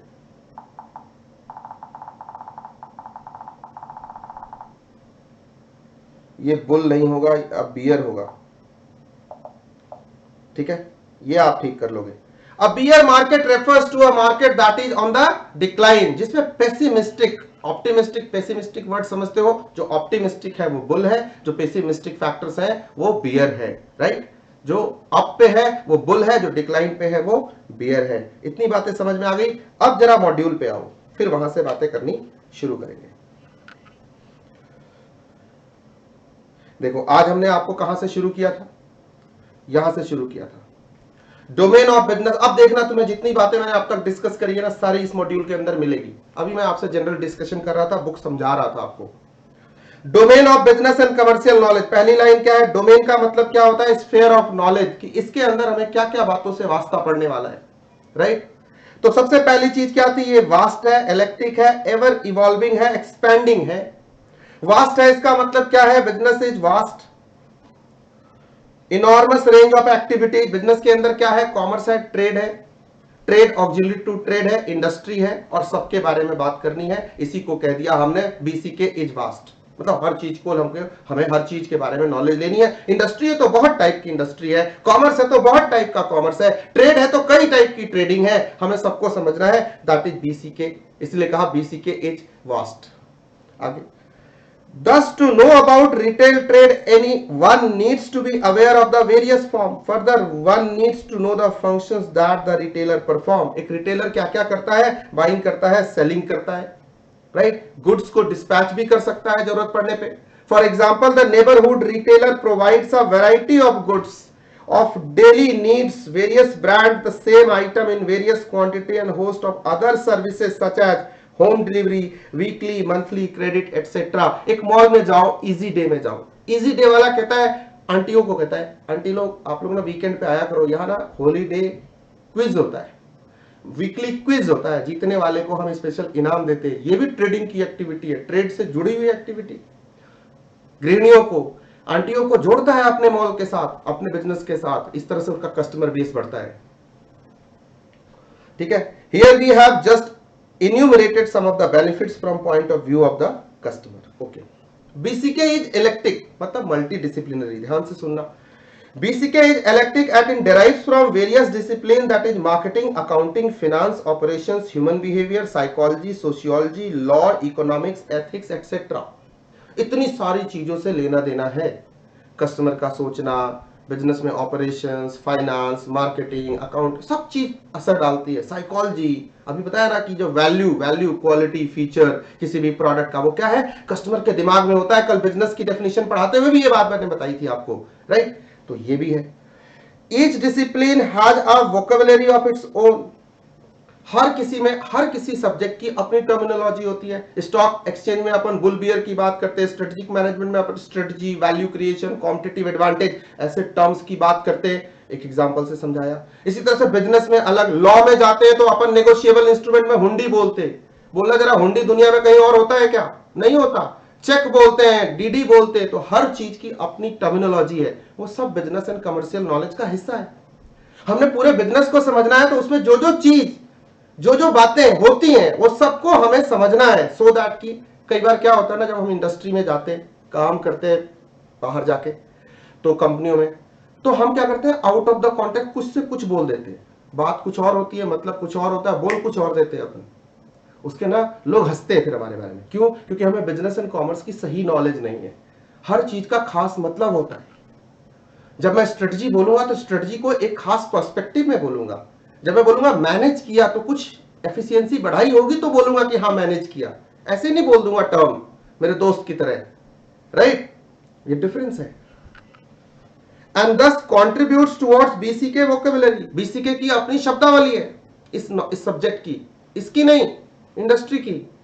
किताबों में हम वो पढ़ते हैं जो बिजनेस में होता है, जो डे टू डे प्रैक्टिस है उसी को बुक में लाके पढ़ते हैं। तो जो वहां की टर्मिनोलॉजी आएगी वो हमने समझनी है, सो दैट कि जब हम कल को काम करने जाएंगे as a chartered accountant practice करने, तो हम वहां की बातचीत, वहां के सब टर्मिनोलॉजीज, वहां का रिस्पॉन्स तय कर पाएंगे। नहीं तो क्या होगा, अकाउंटिंग बहुत अच्छी आती है लेकिन बिजनेस की भाषा नहीं समझ में आ रही, तो फिर अवेयरनेस कहां हुई? फिर बीसीके पढ़ाने का फायदा क्या हुआ? बीसीके इसलिए पेपर है। Further, the BCK adopts the vocabulary of such diverse field as military and such unrelated fields as biology, building the BCK vocabulary। कैसे? एग्जाम्पल के तौर पे सबसे पहला टर्म आपको दिया, स्ट्रेटजी। कहां से आया? मिलिट्री से आया। मतलब क्या होता है? Strategy to beat the competition. और आपको डिटेल में एक्सप्लेन करके मैंने सिखाया। क्यों? क्योंकि ये स्पेशल टर्म है, कई बार आएगा, इसे थोड़ा लंबा समझाया। लॉजिस्टिक्स कहां से आया? मिलिट्री से आया। मिलिट्री में देखो ना लड़ाई होती है, देखो ना लॉजिस्टिक्स। अलेक्जेंडर को जरूरत पड़ी थी ना बहुत सारा हथियार, गोला बारूद। ऐसे ही तुमने नेपोलियन के बारे में सुना है? Napoleon great king of Europe, France का राजा था। वो आल्प्स माउंटेन तो सुना होगा ज्योग्राफी में, उसको पार करके अंग्रेजों से लड़ने चला गया था। अब सोचो उसको कैसे पार किया होगा, फौज, घोड़े, हाथी सहित हिमालय जैसे पहाड़ को पार कर गया। इस तरफ से गया, उस तरफ जाके लड़ाई करी। वो बात अलग है कि जब लड़ाई करी तो वो हार गया, क्योंकि उसकी आधी सेना रास्ते में ही खत्म हो गई थी। ठीक है? तो जब वो आल्प्स माउंटेन पार कर रहा था तो माउंटेन के नीचे उससे एक बुढ़िया आंटी मिली। उसने बोला, मैंने पढ़ी है उसकी बुक, सुनो एक कहानी बताता हूं छोटी सी। उसने बोला, बेटा आल्प्स पार करोगे? तो हाँ। बोला हाथ दिखाना, तो उसने हाथ दिखाया। बोला तुम्हारे हाथ में तो हारने की रेखा लिखी हुई है। तो बोला कोई बात नहीं। तो गया, हार गया। आधी फौज तो रास्ते में रह गई, लेकिन बहुत कुछ सीखा। अंग्रेजों ने उसे पकड़ के सेंट हेलेना टापू में एक आइलैंड में कैद कर दिया। कुछ महीनों बाद वहां से वो भाग गया नेपोलियन, और भाग के फिर फ्रांस आया, फिर राजा बन गया, फिर फौज ली, तैयार करी फौज, कमर कसा, देखो ये है फाइटर। फिर गया, फिर वो बुढ़िया मिली उसी पहाड़ के नीचे, आल्प्स माउंटेन के नीचे। बोला फिर तो आ गया। उसने बोला आंटी अपनी फितरत ही ऐसी, अपन कम अगेन, फिर आ जाते हैं, बस ये वाले बच्चे डरते नहीं किसी से। तो फिर उसने बोला हाथ दिखा, तो उसने बोला तू हार जाएगा। उसने तलवार उठाई और अपने हाथ की रेखा बदल दी। बोले आंटी इस बार हारूंगा नहीं, इस बार जीतूंगा, प्रॉमिस करके जा रहा हूं। माउंटेन पार किया, गया, फिर लड़ाई लड़ी, और इस बार उसने वो युद्ध जीत लिया। और युद्ध जीत करके वापस लौटा उसी रास्ते से, और उसने बताया आंटी को कि देख आंटी इस बार जीत के जा रहा हूं। तो हाथ की रेखाएं कुछ नहीं होती, इंसान की मेहनत के आगे कुछ नहीं होती ये। लेकिन अब मैं बात करता हूं उस नेपोलियन की। उसको आल्प्स माउंटेन पार करने के लिए लॉजिस्टिक्स की जरूरत पड़ी होगी। उस मिलिट्री को भी सामान ढुलाई, तोप, टैंक, जो भी लेके वो गया होगा, घोड़े, हाथी, बंदूक, राइफल, तलवार, भाला, सबके लिए logistics, right time of material, right place पे, राइट कॉस्ट पे, राइट टाइम पे डिलीवर हो, तभी तो वो युद्ध जीतेगा। इसका भी ओरिजिन मिलिट्री से है। क्या है? Logistics means movement of troops, military supplies and equipment. Military में इसका ये मतलब होता है, बिजनेस के लिए वो मीनिंग होती है जो मैंने तुम्हें नोट कराया अभी थोड़ी देर पहले। ठीक है? वो मीनिंग से आप आगे जाएंगे। अभी इनबाउंड लॉजिस्टिक्स की बात करी थी, आउटबाउंड लॉजिस्टिक्स। जब हम कोई माल बनाते हैं, ध्यान से सुनो, typically inbound logistics imply the movement of input. जब हम माल बनाते हैं, रॉ मटेरियल चाहिए, तो उस समय हम सप्लायर से माल लाते हैं, प्रोडक्ट बनाते हैं। वहां जो लॉजिस्टिक्स लगा वो इनबाउंड है, उसी के लिए तुम कैरेज इनवर्ड लगाते हो। और जब माल वहां से बनने के बाद फिनिश गुड्स कस्टमर को पहुंचाऊंगा, उसके लिए जो लगेगा कैरेज आउटवर्ड होगा, उसी के लिए आउटबाउंड लॉजिस्टिक्स बोलते हैं उसको। तो दो टर्म और सीख लो, इनबाउंड, आउटबाउंड, सिंपल, समझ गए? माल बनाया, वेयर हाउस में रखा, फिनिश गुड्स, इसको भेजूंगा, तुमने ऑर्डर किया, पैक करके पहुंचाऊंगा, आउटबाउंड लॉजिस्टिक्स। तब जो ट्रक 3 कनस्तर यूज कर रहा हूं मैं और सेफली डिलीवर कर रहा हूं, right product at the right time to the right customer, outbound logistics. Okay, bull, obviously सांड तो बायोलॉजी से ही आया होगा, एनिमल साइकोलॉजी होती है इसकी। Because bull throws up their enemies in combat, likewise bulls imply in stock market players who raise the stock prices, जो stock के प्राइस को बढ़ाते हैं, इन्वेस्टमेंट आती है धनाधन जिसकी वजह से, वो factors. Through building up by pressure, being bullish implies optimistic expectation, optimistic, positive expectation, उम्मीद पैदा हो जाती है, सरकार है, स्थिर रहेगी, ऑयल प्राइसेस गिर रहे हैं, प्रोडक्शन बढ़ रहा है, एग्रीकल्चर में ग्रोथ है, मॉनसून अच्छा है, पीस एंड स्टेबिलिटी है कंट्री में, और वही देश को सीरिया बना दो तो क्या होगा? बियर फैक्टर काम करेंगे, स्टॉक मार्केट धड़ाधड़ गिरेगा। नहीं, वॉर हो जाए कोई तो क्या होगा? नेगेटिव है, पेसिमिस्टिक फैक्टर है ये, ठीक है? That the economy, market, business is likely to do well. Bear animal psychology से आया, are the tendency to embrace and push downwards that enemies in combat, their enemies in combat. Thus beer are the stock market players that have pessimistic expectation, मतलब निराशावादी expectation पैदा करता है, उसे हम beer कहते हैं। तीसरी इंपॉर्टेंट बात, BCK is ever evolving and expanding. BCK domain are ever evolving and expanding. For example, information and communication technology has introduced several terms in lexicon of BCK like 24/7। आजकल क्या हो गया? बिजनेस ऐसे evolve हो गए, mobile की दुनिया आ गई, कंप्यूटर की दुनिया आ गई, ऑनलाइन सर्विसेज होने लगे, ऑनलाइन क्लासेस होने लगे, 24/7 सर्विसेज हो गई।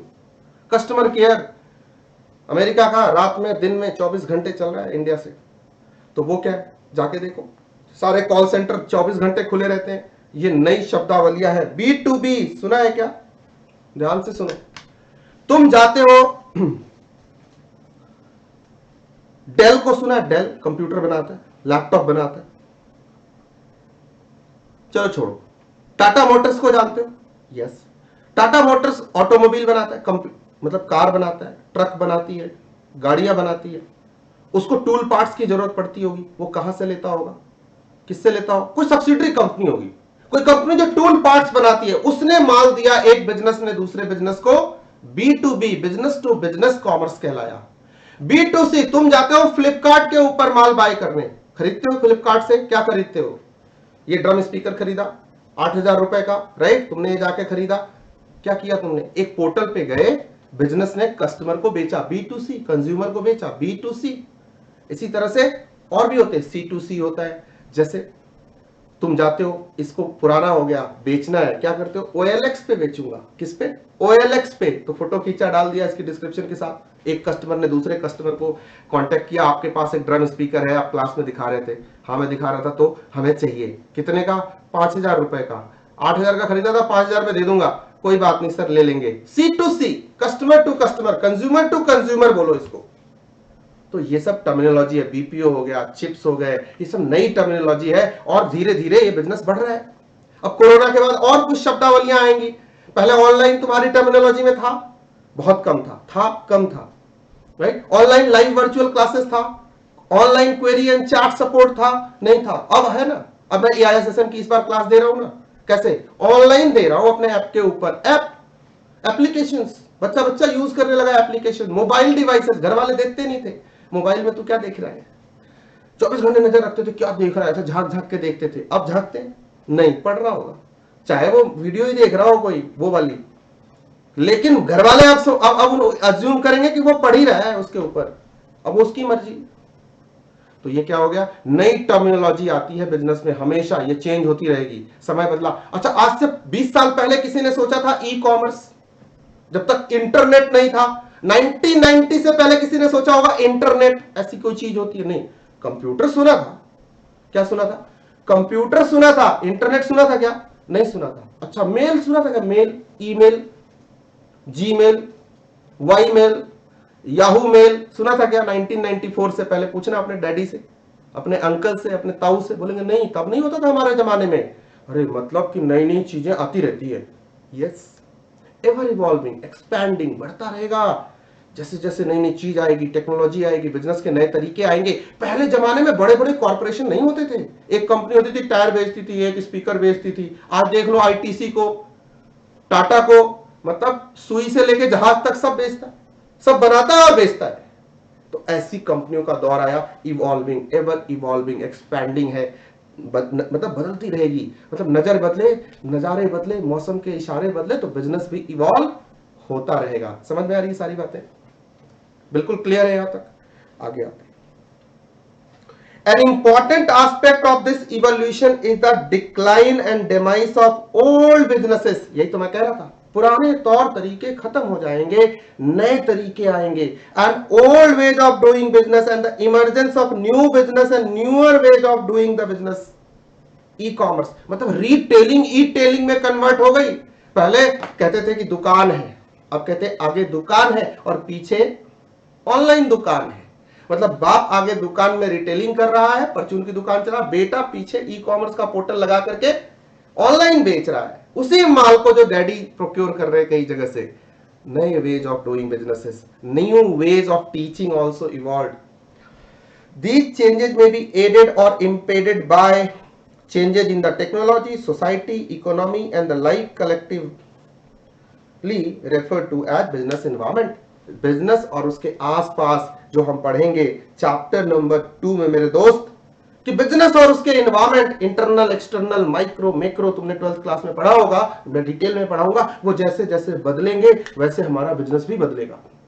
जैसे जैसे टेक्नोलॉजी मूव करेगी, सोसाइटी मूव करेगी, कस्टमर मूव करेगा, बिजनेस को बदलना होगा। क्योंकि आज का बिजनेस कैसा है? कस्टमर सेंट्रिक है, सप्लायर सेंट्रिक नहीं है। पुराने जमाने के जो बिजनेसेस थे वर्ल्ड वॉर 2 के बाद वाले, वो सप्लायर सेंट्रिक थे, प्रोड्यूसर सेंट्रिक थे। खूब बनाओ और माल में पेलो, बाजार में पेलो। अब नहीं है ऐसा। अब जो कस्टमर तुझको जो पसंद वो बात कहेंगे, तू रात को रात दिन कहे तो दिन को रात कहेंगे, नहीं कुछ भी जो वो बोलेगा कस्टमर उसके हिसाब से बोलेंगे। तो दिन को रात कहे तो हम रात कहेंगे, तुझको जो पसंद हो वो बात कहेंगे, बात खत्म। कस्टमर के हिसाब से चीजें बनती है, राइट? वही गॉड है, वही किंग है अभी का। In a fast moving and expanding sphere of knowledge, the rate of knowledge obsolescence, outdatedness is high. क्योंकि चीजें तेजी से बदलेंगी तो इंफॉर्मेशन भी तेजी से बदलेगा, डेटा भी तेजी से बदलेगा, नॉलेज का तरीका भी बदलेगा। नॉलेज भी जो पुराना था वो तुरंत आउटडेटेड हो जाएगा। आज रात को हमने पढ़ा था कि 25% लोग ऑनलाइन एजुकेशन ले रहे हैं, कल सुबह होते होते देखा कि 100% लोग ऑनलाइन एजुकेशन में चले गए। अगर हम 25% के माइंडसेट से बैठे रह गए घर पे तो हम पीछे छूट जाएंगे। वो जो 100% को रियलिटी मान के आगे बढ़ जाएगा वो नई अपॉर्चुनिटी को ग्रैब करेगा। समझ रहे हो मेरी बात? मैं इसी सब्जेक्ट का टीचर हूं, इंडस्ट्री का बंदा हूं। मैंने कल तक सोचा था कि बिजनेस ट्रेडिंग से होगा, दुकान से होगा, और अचानक देखा कि ई कॉमर्स आ गया, इंटरनेट आ गया, फ्लिपकार्ट, वॉलमार्ट सब आ गए इंडिया में, अमेजॉन, स्नैपडील। अरे यार, कॉमर्स का तरीका ही बदल गया। हमने नहीं अडॉप्ट किया, हम पीछे छूट जाएंगे। अगर हम ऑनलाइन में नहीं गए तो हमारी ये दुकान में नहीं रहेगी कल को। क्यों? क्योंकि सब रिटेलिंग में चला जाएगा, सब ई टेलिंग में, ई कॉमर्स के फॉर्मेट में चला जाएगा। हम पिछड़ जाएंगे।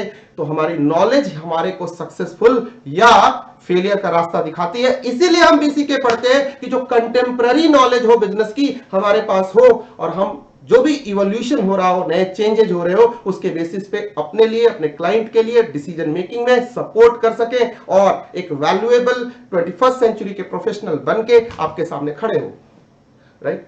Thus we need to stay updated and develop the capability to learn, unlearn and relearn at a fast pace.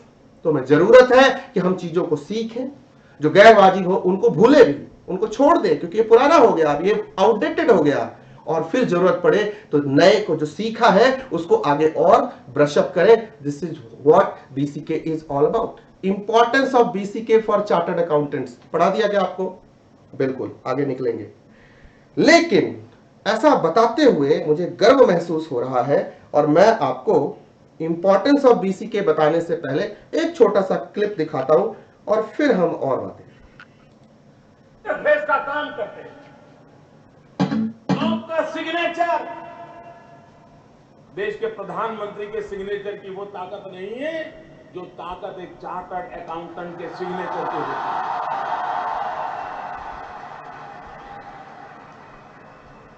आपका सिग्नेचर सत्यता की, भरोसे की गवाही।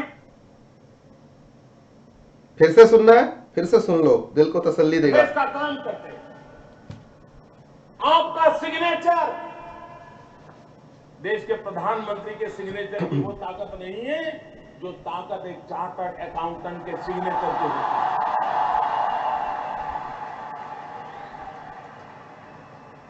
आपका सिग्नेचर सत्यता की, भरोसे की गवाही।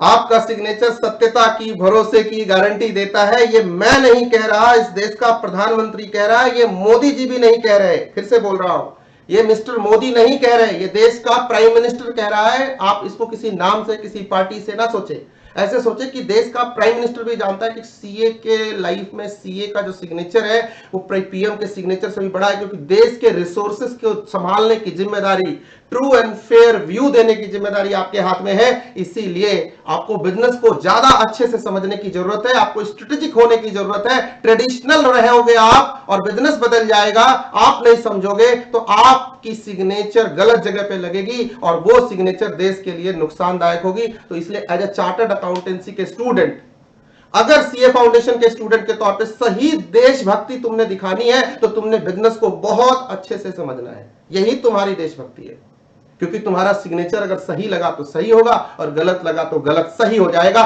सही को सही कहने का और गलत को सही कहने का और बही को भी सही करने का सारा राइट किसके पास है? चार्टर्ड अकाउंटेंट के पास है। इससे अच्छी डेफिनेशन, इससे अच्छी बीसीके की नॉलेज की requirement, importance of chartered accountancy कुछ भी नहीं हो सकता। एक लाइन के क्लिप से आपको सारी बात समझ में आ गई। एक बार छोटे से में इसको निपटाते हैं। तो chartered accountants are the custodian of nation's resources and that's why आपका सिग्नेचर सत्यता की गारंटी देता है।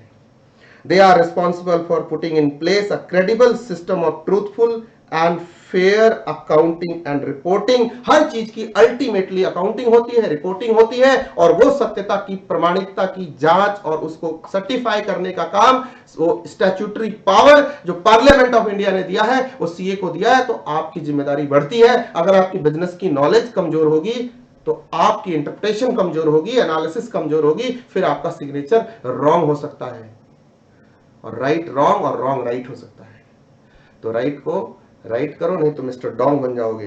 The society is resources and their deployment and utilisation. समझ में आ गई बात? बाकी बातें वही हैं जो मैंने आपको 6 पॉइंटर लगा के बताया है। और आगे चलते हैं। Getting conversant with the updating BCK. मैंने क्या कहा था? 3 नंबर तुम्हारा जो लर्निंग ऑब्जेक्टिव था वो क्या था? बीक्यू डेवलप करना, business and commercial knowledge quotient को डेवलप करना। उसका हमारे पास तरीका क्या है कि जो लेटेस्ट अपडेटेड न्यूज है उसको देखना, पढ़ना, सीखना, इंटरप्रेट करना और उससे नॉलेज गेन करके अपने क्लाइंट को राइट टाइम पे राइट एडवाइस देना, यही है। और मैंने लास्ट क्लास में इसकी चर्चा करी थी और आज भी जब रिकैप कराया तो मैंने चर्चा करी कि आपको जितने भी बिजनेस डोमेन के न्यूज़पेपर एंड जो भी आर्टिकल्स एंड जो भी मैगजीन्स हैं और जो न्यूज चैनल्स हैं उनको अच्छा ऑब्जर्व करना है और वहां से नॉलेज गेन करनी है एंड टेक इट सीरियसली। ये बच्चों का गेम नहीं है। कई लोग इसको बड़ा फन बनाते हैं कि अरे यार ये तो कह रहा टीवी देखो। ऐसे नहीं कह रहे, मतलब नेटफ्लिक्स देखने को नहीं बोल रहे, टीवी देखने को नहीं बोल रहे, टीवी में बिजनेस न्यूज देखने को बोल रहे हैं और न्यूज की एनालिसिस करने को कह रहे हैं। ये इतना आसान नहीं है। मैं सीनियर से सीनियर लोगों को जानता हूं, न्यूज बता दूंगा ये मर्जर हुआ। मान लो वोडाफोन इंडिया, मान लो अमेजॉन जेफ बेजोस उसका मालिक 1 लाख करोड़ रुपया मार्केट में इन्वेस्ट करता है। अब आपको सोचना है इस 1 लाख करोड़ का बिजनेसेस के ऊपर क्या फर्क पड़ेगा। तुम बोलोगे सर हमने क्या लेना देना। तो तुम टेलीकॉम इंडस्ट्री के तुम्हारे 4 क्लाइंट होंगे, ई कॉमर्स करने वाले तुम्हारे 10 क्लाइंट होंगे, या तुम खुद किसी ई कॉमर्स कंपनी में काम करते हो, फ्लिपकार्ट में, अब बताओ तुम्हें क्या लेना देना है? भाई उसने 1 लाख करोड़ कर दिया, तुमने क्या किया? तुम पे कुछ तो असर पड़ेगा। वो इंफ्रास्ट्रक्चर बनाएगा, वो नए तरीके के रिसोर्सेस क्रिएट करेगा, मार्केट में वो स्पीड लेके आएगा, कुछ एक्विजिशन करेगा, नई कंपनियों को खरीदेगा छोटे छोटे। Reverse is the truth. ऐसे ही वॉलमार्ट आता है और आके 70% स्टेक फ्लिपकार्ट में ले लेता है, आके रातों रात ले लेता है। फ्लिपकार्ट में 70% स्टेक लेके इंडिया का नंबर 1 रिटेलर बन जाता है, ई टेलर भी बन जाता है। तो फर्क नहीं पड़ा, बहुत सारा डिफरेंस आ गया ना मार्केट के अंदर, बहुत सारे वे अहेड, बड़ा सा चेंज आया बाजार के अंदर। उसके आने से पूरी डायनामिक हो गई मार्केट। अब ये सीए को एनालाइज करना पड़ेगा ताकि वो अपने क्लाइंट को राइट टाइम पे राइट एडवाइस दे सके, स्ट्रेटजीज समझा सके। इसके लिए जरूरी है, और उसका तरीका क्या है? बिजनेस कोशिएंट को डेवलप करते रहना, इंटेलिजेंस को और बढ़ाना, लगातार बढ़ाना। और वो कैसे होगा? अपडेटेड रहने पे। कैसे? देखते हैं जरा। We have noted that BCK domains are vast, eclectic and ever expanding. सही बात है। We are convinced that BCK is important for successful education and career as a chartered accountant. बिल्कुल सही बात है। मैं क्या, प्रधानमंत्री ने भी कह दिया ये बात। Now, how do we get to term the BCK, especially if we do not have a prior commerce background? नहीं है, मैं कॉमर्स नहीं, मैं लॉ से पढ़ के, मैं साइंस बैकग्राउंड का, आर्ट बैकग्राउंड का बंदा हूं, तो मैं क्या करूं? तो सर देखो, the task indeed seems large, and to top it there is a constant dilemma whether to focus on specialization, core discipline, that is accounting, taxation, diffuse our energy to such a wide topic as business, take a trip to tips to enhancing one's BCK quotient. एक छोटा सा आपके लिए activity है, वो देखते हैं कैसे डेवलप करें। इसके लिए एक छोटी सी एक्टिविटी है, self assurance. Business is around, अपने आप को अश्योर करो, बिजनेस हमारे आसपास है। We encounter it, engage with it, numerous transaction on daily basis.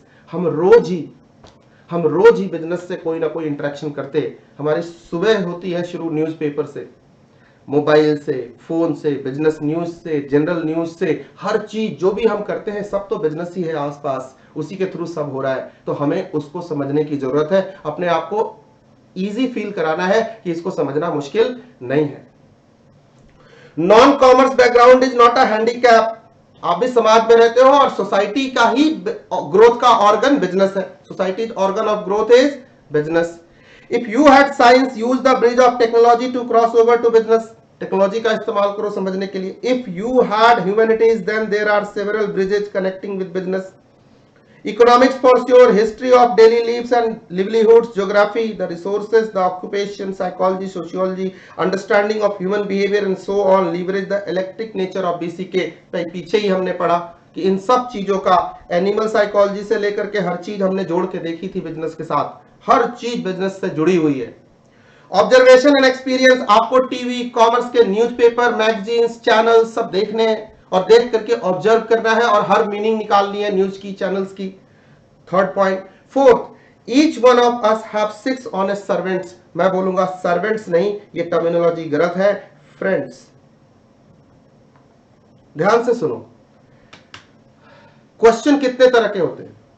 इधर नहीं देखेंगे आप, मुझे बताएंगे क्वेश्चंस कितने तरह के होते हैं। मुझे ज्यादातर बच्चे इस पे जवाब देते हैं, सर क्वेश्चन 2 तरह के होते हैं। एक होता है सर, 2-3 तरह के होते हैं सर, शॉर्ट नोट वाले, डिस्क्रिप्टिव वाले, एमसीक्यू वाले, लॉन्ग नोट्स वाले। सर ऐसे 4-5 प्रकार के होते हैं। ट्रू फॉल्स वाले, रीजनिंग वाले, नहीं। ग्रामर में तुमने पढ़ा होगा नोट ऑफ इंटरोगेशन, क्वेश्चन पढ़ा होगा और पूछा होगा, तुम्हारे टीचर ने बताया होगा, ग्रामर इंग्लिश की टीचर ने, क्वेश्चन कितने प्रकार के होते हैं। तो तुमने बताया होगा मैम 2 प्रकार के होते हैं। कौन कौन से? एक को हम सर कहते हैं यस नो क्वेश्चन और दूसरे को बोलते हैं WH क्वेश्चन।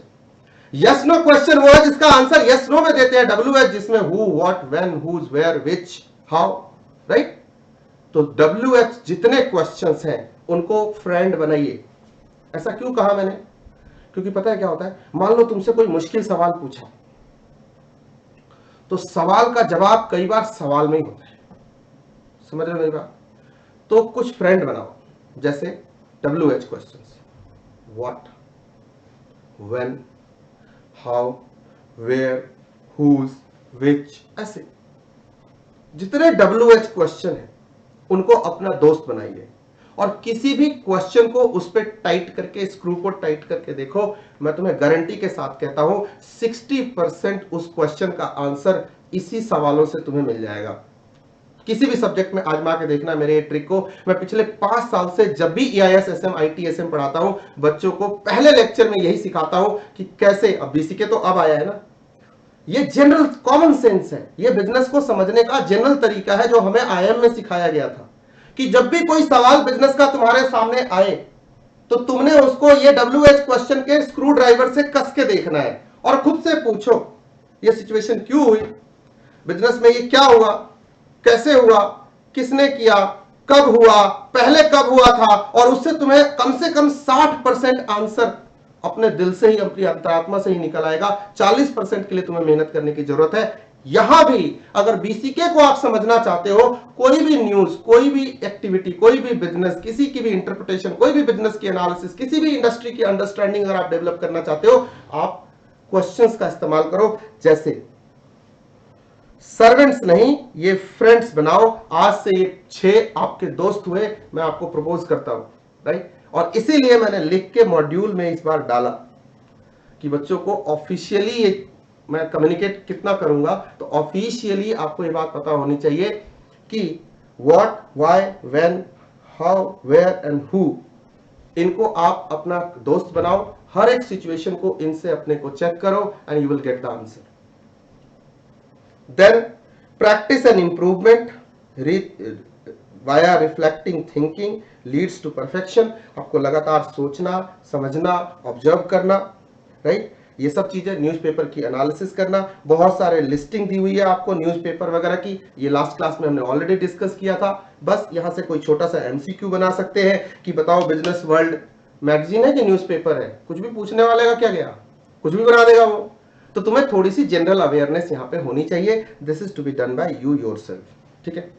सो दोस्त, यहां तक टॉपिक किया।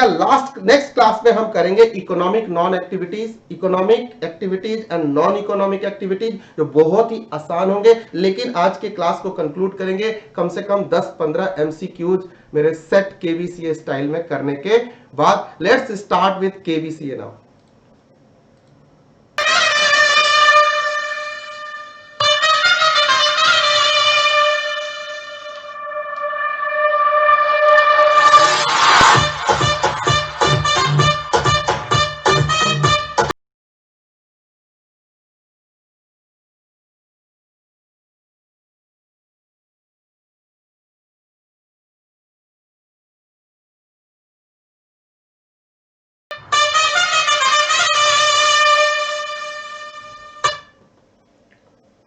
Okay, let's start with the first question BCK। आपको 30 सेकंड में दूंगा, आपके सामने क्वेश्चन आएगा, ABCD 4 ऑप्शन होंगे, कुछ सिंपल सवाल होंगे, कुछ अद्भुत सवाल होंगे। मैं अगेन जैसा सवाल होगा उसके हिसाब से आपको टाइम अलॉट करूंगा और आपको सेट टाइम लिमिट में जवाब देना होगा। लास्ट क्लास में भी हमने किया था, ऐसे ही हम MCQs बहुत सारे करते जाएंगे, 1000 के आसपास MCQ कर देंगे, पता भी नहीं चलेगा। So let's start my dear friends. Your first question is on your screen and the question is, in BCK domain which of the following activities are not covered under commerce। बहुत सोच समझ के आपको ध्यान देना, 30 सेकंड का आपको वक्त मिलेगा और आपको A is trading, banking, insurance, manufacturing and आपका अच्छा वक्त शुरू होता है अब। आपको पूरे 30 सेकंड देता हूं और आपको देना है सही जवाब।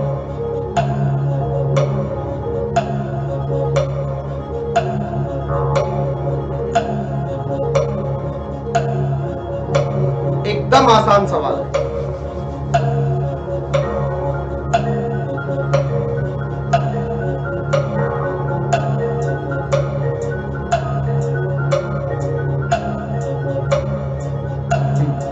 Three, 2, 1, 0। आपका समय हुआ समाप्त। और अब बताओ आपका कौन सा सवाल, कौन सा ऑप्शन आपको लग रहा है कि सही ऑप्शन है।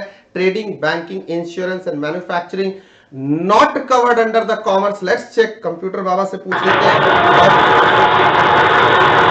Manufacturing in not that, so manufacturing is the correct answer. Let's move to the next question. छोटे छोटे सवाल आप सब जानते हो, जो मैं प्रैक्टिस बस करा रहा हूं। सर्वाइवल ग्रोथ प्रॉफिटेबिलिटी, ध्यान से सुनना, survival growth profitability last class में कराया था, ethics governance etcetera are dash of BCK domain. Options are functions, concerns, activities, focus and आपका अच्छा वक्त शुरू हुआ।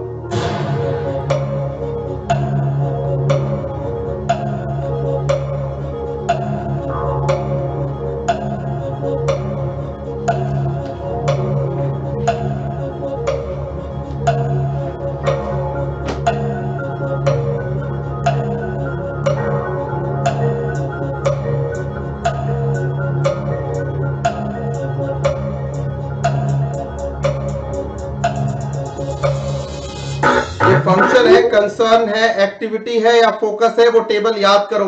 फंक्शंस तो ऑफ कोर्स नहीं है, सेल्स, मार्केटिंग, फाइनेंस, ऑपरेशंस, ये होते हैं फंक्शंस। ये क्या है हमारी बिजनेस के, या तो ऑब्जेक्टिव है या ऑप्शन कौन सा सही होगा, let's check with the answer, B is the correct answer. Let's move to the next question and the question here is operations, logistics, marketing, finance are dash of BCK domain. पूरे 30 second दूंगा, सोच समझ के जवाब देना। पूरे module से question बनाए हुए, बिल्कुल इधर उधर से क्वेश्चन नहीं है। And options are activity, B function, C scope, concern, D and आपका वक्त हुआ शुरू। Take 15 seconds only.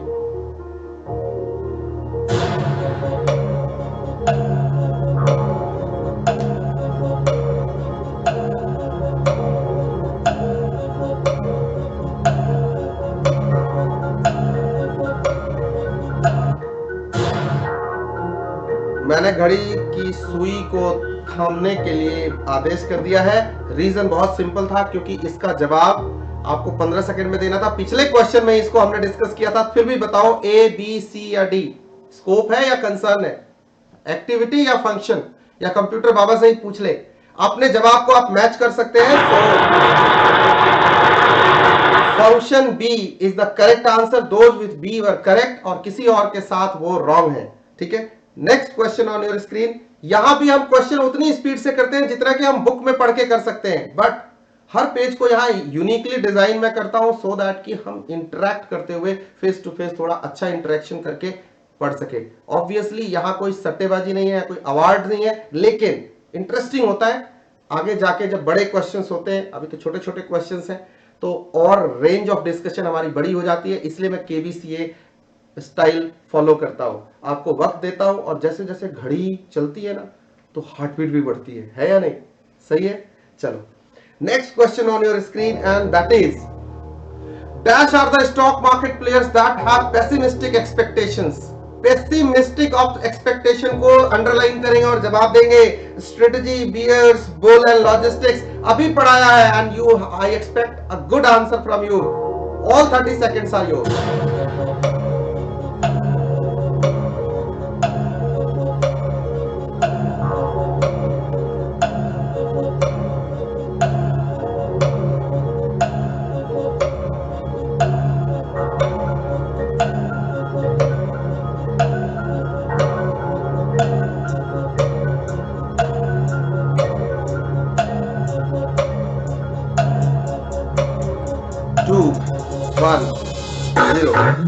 सो फ्रेंड्स बताओ, पेसिमिस्टिक एक्सपेक्टेशन के साथ बुल होगा या बियर होगा, स्ट्रेटजी होगी या लॉजिस्टिक्स होगी? क्या कंप्यूटर बाबा से इंतजार करें या आप जवाब दोगे?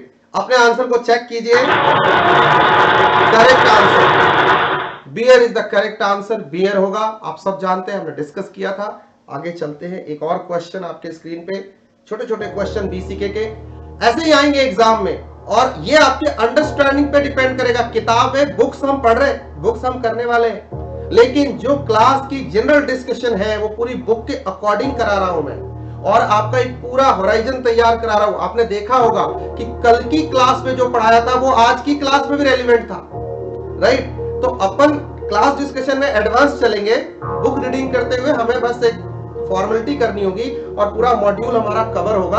आपको पता है, ये मॉड्यूल जब लिखने वाले से आप पढ़ रहे हो तो आपको ये टेंशन नहीं लेना कि सर क्या बोल रहे हैं। सर मॉड्यूल के दायरे में रह के सिर्फ मॉड्यूल की बातें करेंगे, इधर उधर की बातें नहीं करेंगे। सो दोस्तों, bull has been derived from the dash origin, military, strategy, finance and animal psychology.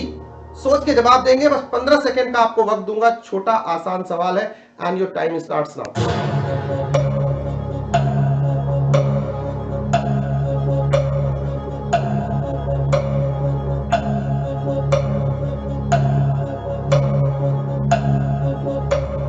घड़ी महाराज शांत हो जाइए प्लीज, अब बच्चों को देने देते हैं जवाब। सो दोस्त, मिलिट्री स्ट्रेटजी से है, स्ट्रेटजी मिलिट्री से है, फाइनेंस एक फंक्शन है, आंसर क्या होना चाहिए आप इशारों में समझ चुके हो, नहीं? नजर बदले, नजारे बदले, मौसम के इशारे बदले और कंप्यूटर बाबा ने जवाब दिया। So D was the correct answer and that's it. Next question आपके स्क्रीन के ऊपर, सोच समझ के जवाब देंगे। सवाल है, beer has been derived from the dash, military, strategy, finance, animal biology. आगे बढ़े, एकदम आसान सवाल, दे चुके हो आप जवाब ऐसा।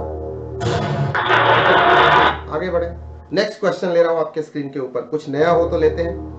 Strategy has been derived from, option ही नहीं देता, आप बता दो। Strategy has been derived from, Alexander की स्टोरी से आप बता सकते हो, क्योंकि अंडरस्टैंडिंग है, आपको रट्टा मारने की जरूरत नहीं है। आपको बताया स्ट्रेटेगोस वर्ड से आया है, जनरलशिप उसका मीनिंग होता है, प्लान टू विन है, मिलिट्री का ओरिजिन है। तो सर इसको तो हम स्किप करेंगे, बहुत आसान सवाल, बहुत आसान सवाल, मिलिट्री है। आगे चलो, देखो अंडरस्टैंडिंग होगी तो तुम्हें सवालों के लिए रटना नहीं पड़ेगा। इस सब्जेक्ट में कुछ भी नहीं रटना, इस सब्जेक्ट में सिर्फ सुनना है, समझना है, विजुअलाइज करना है, फॉलो करना है। बट पूरी जो क्लास होगी घंटे 1.5 घंटे की, इस पूरी क्लास को आपको सुनना है, यहां कोई कॉम्प्रोमाइजेस नहीं चलेंगे, क्योंकि जहां आप मिस कर गए तो वहां आपकी गाड़ी छूट गई, तो दुर्घटना से देर भली। तो आराम से सुनते एक दूसरे को, और आपके जो क्वेरीज हो आप मुझे भेज सकते हैं मेरे नंबर 9958300572 पे। मैं 1-to-1 क्वेरी लेता हूं, आप मुझे भेज सकते हो, व्हाट्सएप करो, मैं जरूर जवाब दूंगा। ऐसा कभी होगा नहीं कि आपका जवाब आपको नहीं मिलेगा। BCK domains are vast, electric, expanding, all of the above. पूरे 15 सेकेंड और देना है आपको जवाब।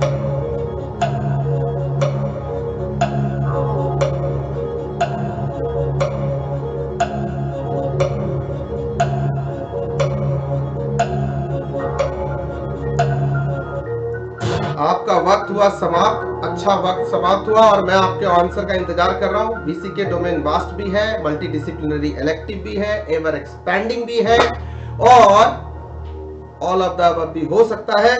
कंप्यूटर बाबा सही। एक और क्वेश्चन, लास्ट क्वेश्चन आज का। Who is responsible for putting in place a credible system of truthful and fair accounting and reporting of the society's resources? Modi ji से पूछते हैं, their deployment and utilization, and the options are economist, sociologist, manager, chartered accountant। सोच समझ के जवाब देने का।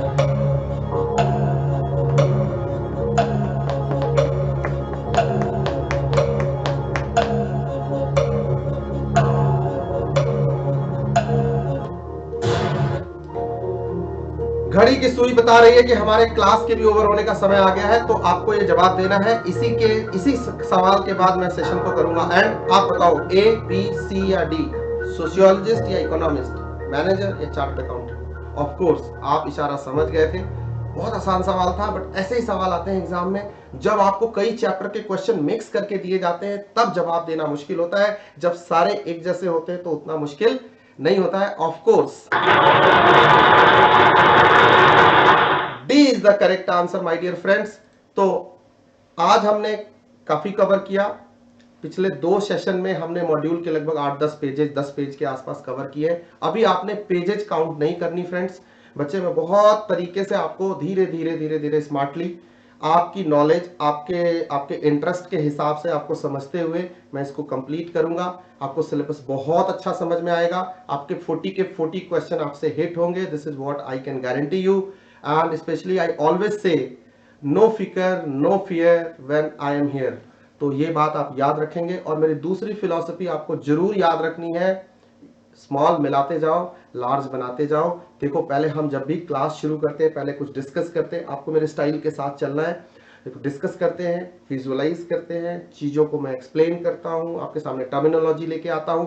इस तरीके से ये होगा कि 5 के 5 चैप्टर हमें अच्छे से अंडरस्टैंडिंग हो जाएगी। फिर हम कोई भी सवाल का जवाब लॉजिकल आंसर दे सकते हैं। एमसीक्यू कंप्लीटली लॉजिक्स पे बेस्ड होते हैं और उससे भी बड़ा बेनिफिट ये होगा कि चैप्टर नंबर 6 जब करेंगे तो 80% चैप्टर 6 यहीं रेडी हो चुका होगा, तो जो यहां एक्स्ट्रा टाइम लगाएंगे वो वहां पे एक्स्ट्रा टाइम जो हमें लगना था चैप्टर 6 में वो सेव करेंगे। ठीक है, टाइम उतना लगेगा, बस अंडरस्टैंडिंग जितनी बेस्ट होगी।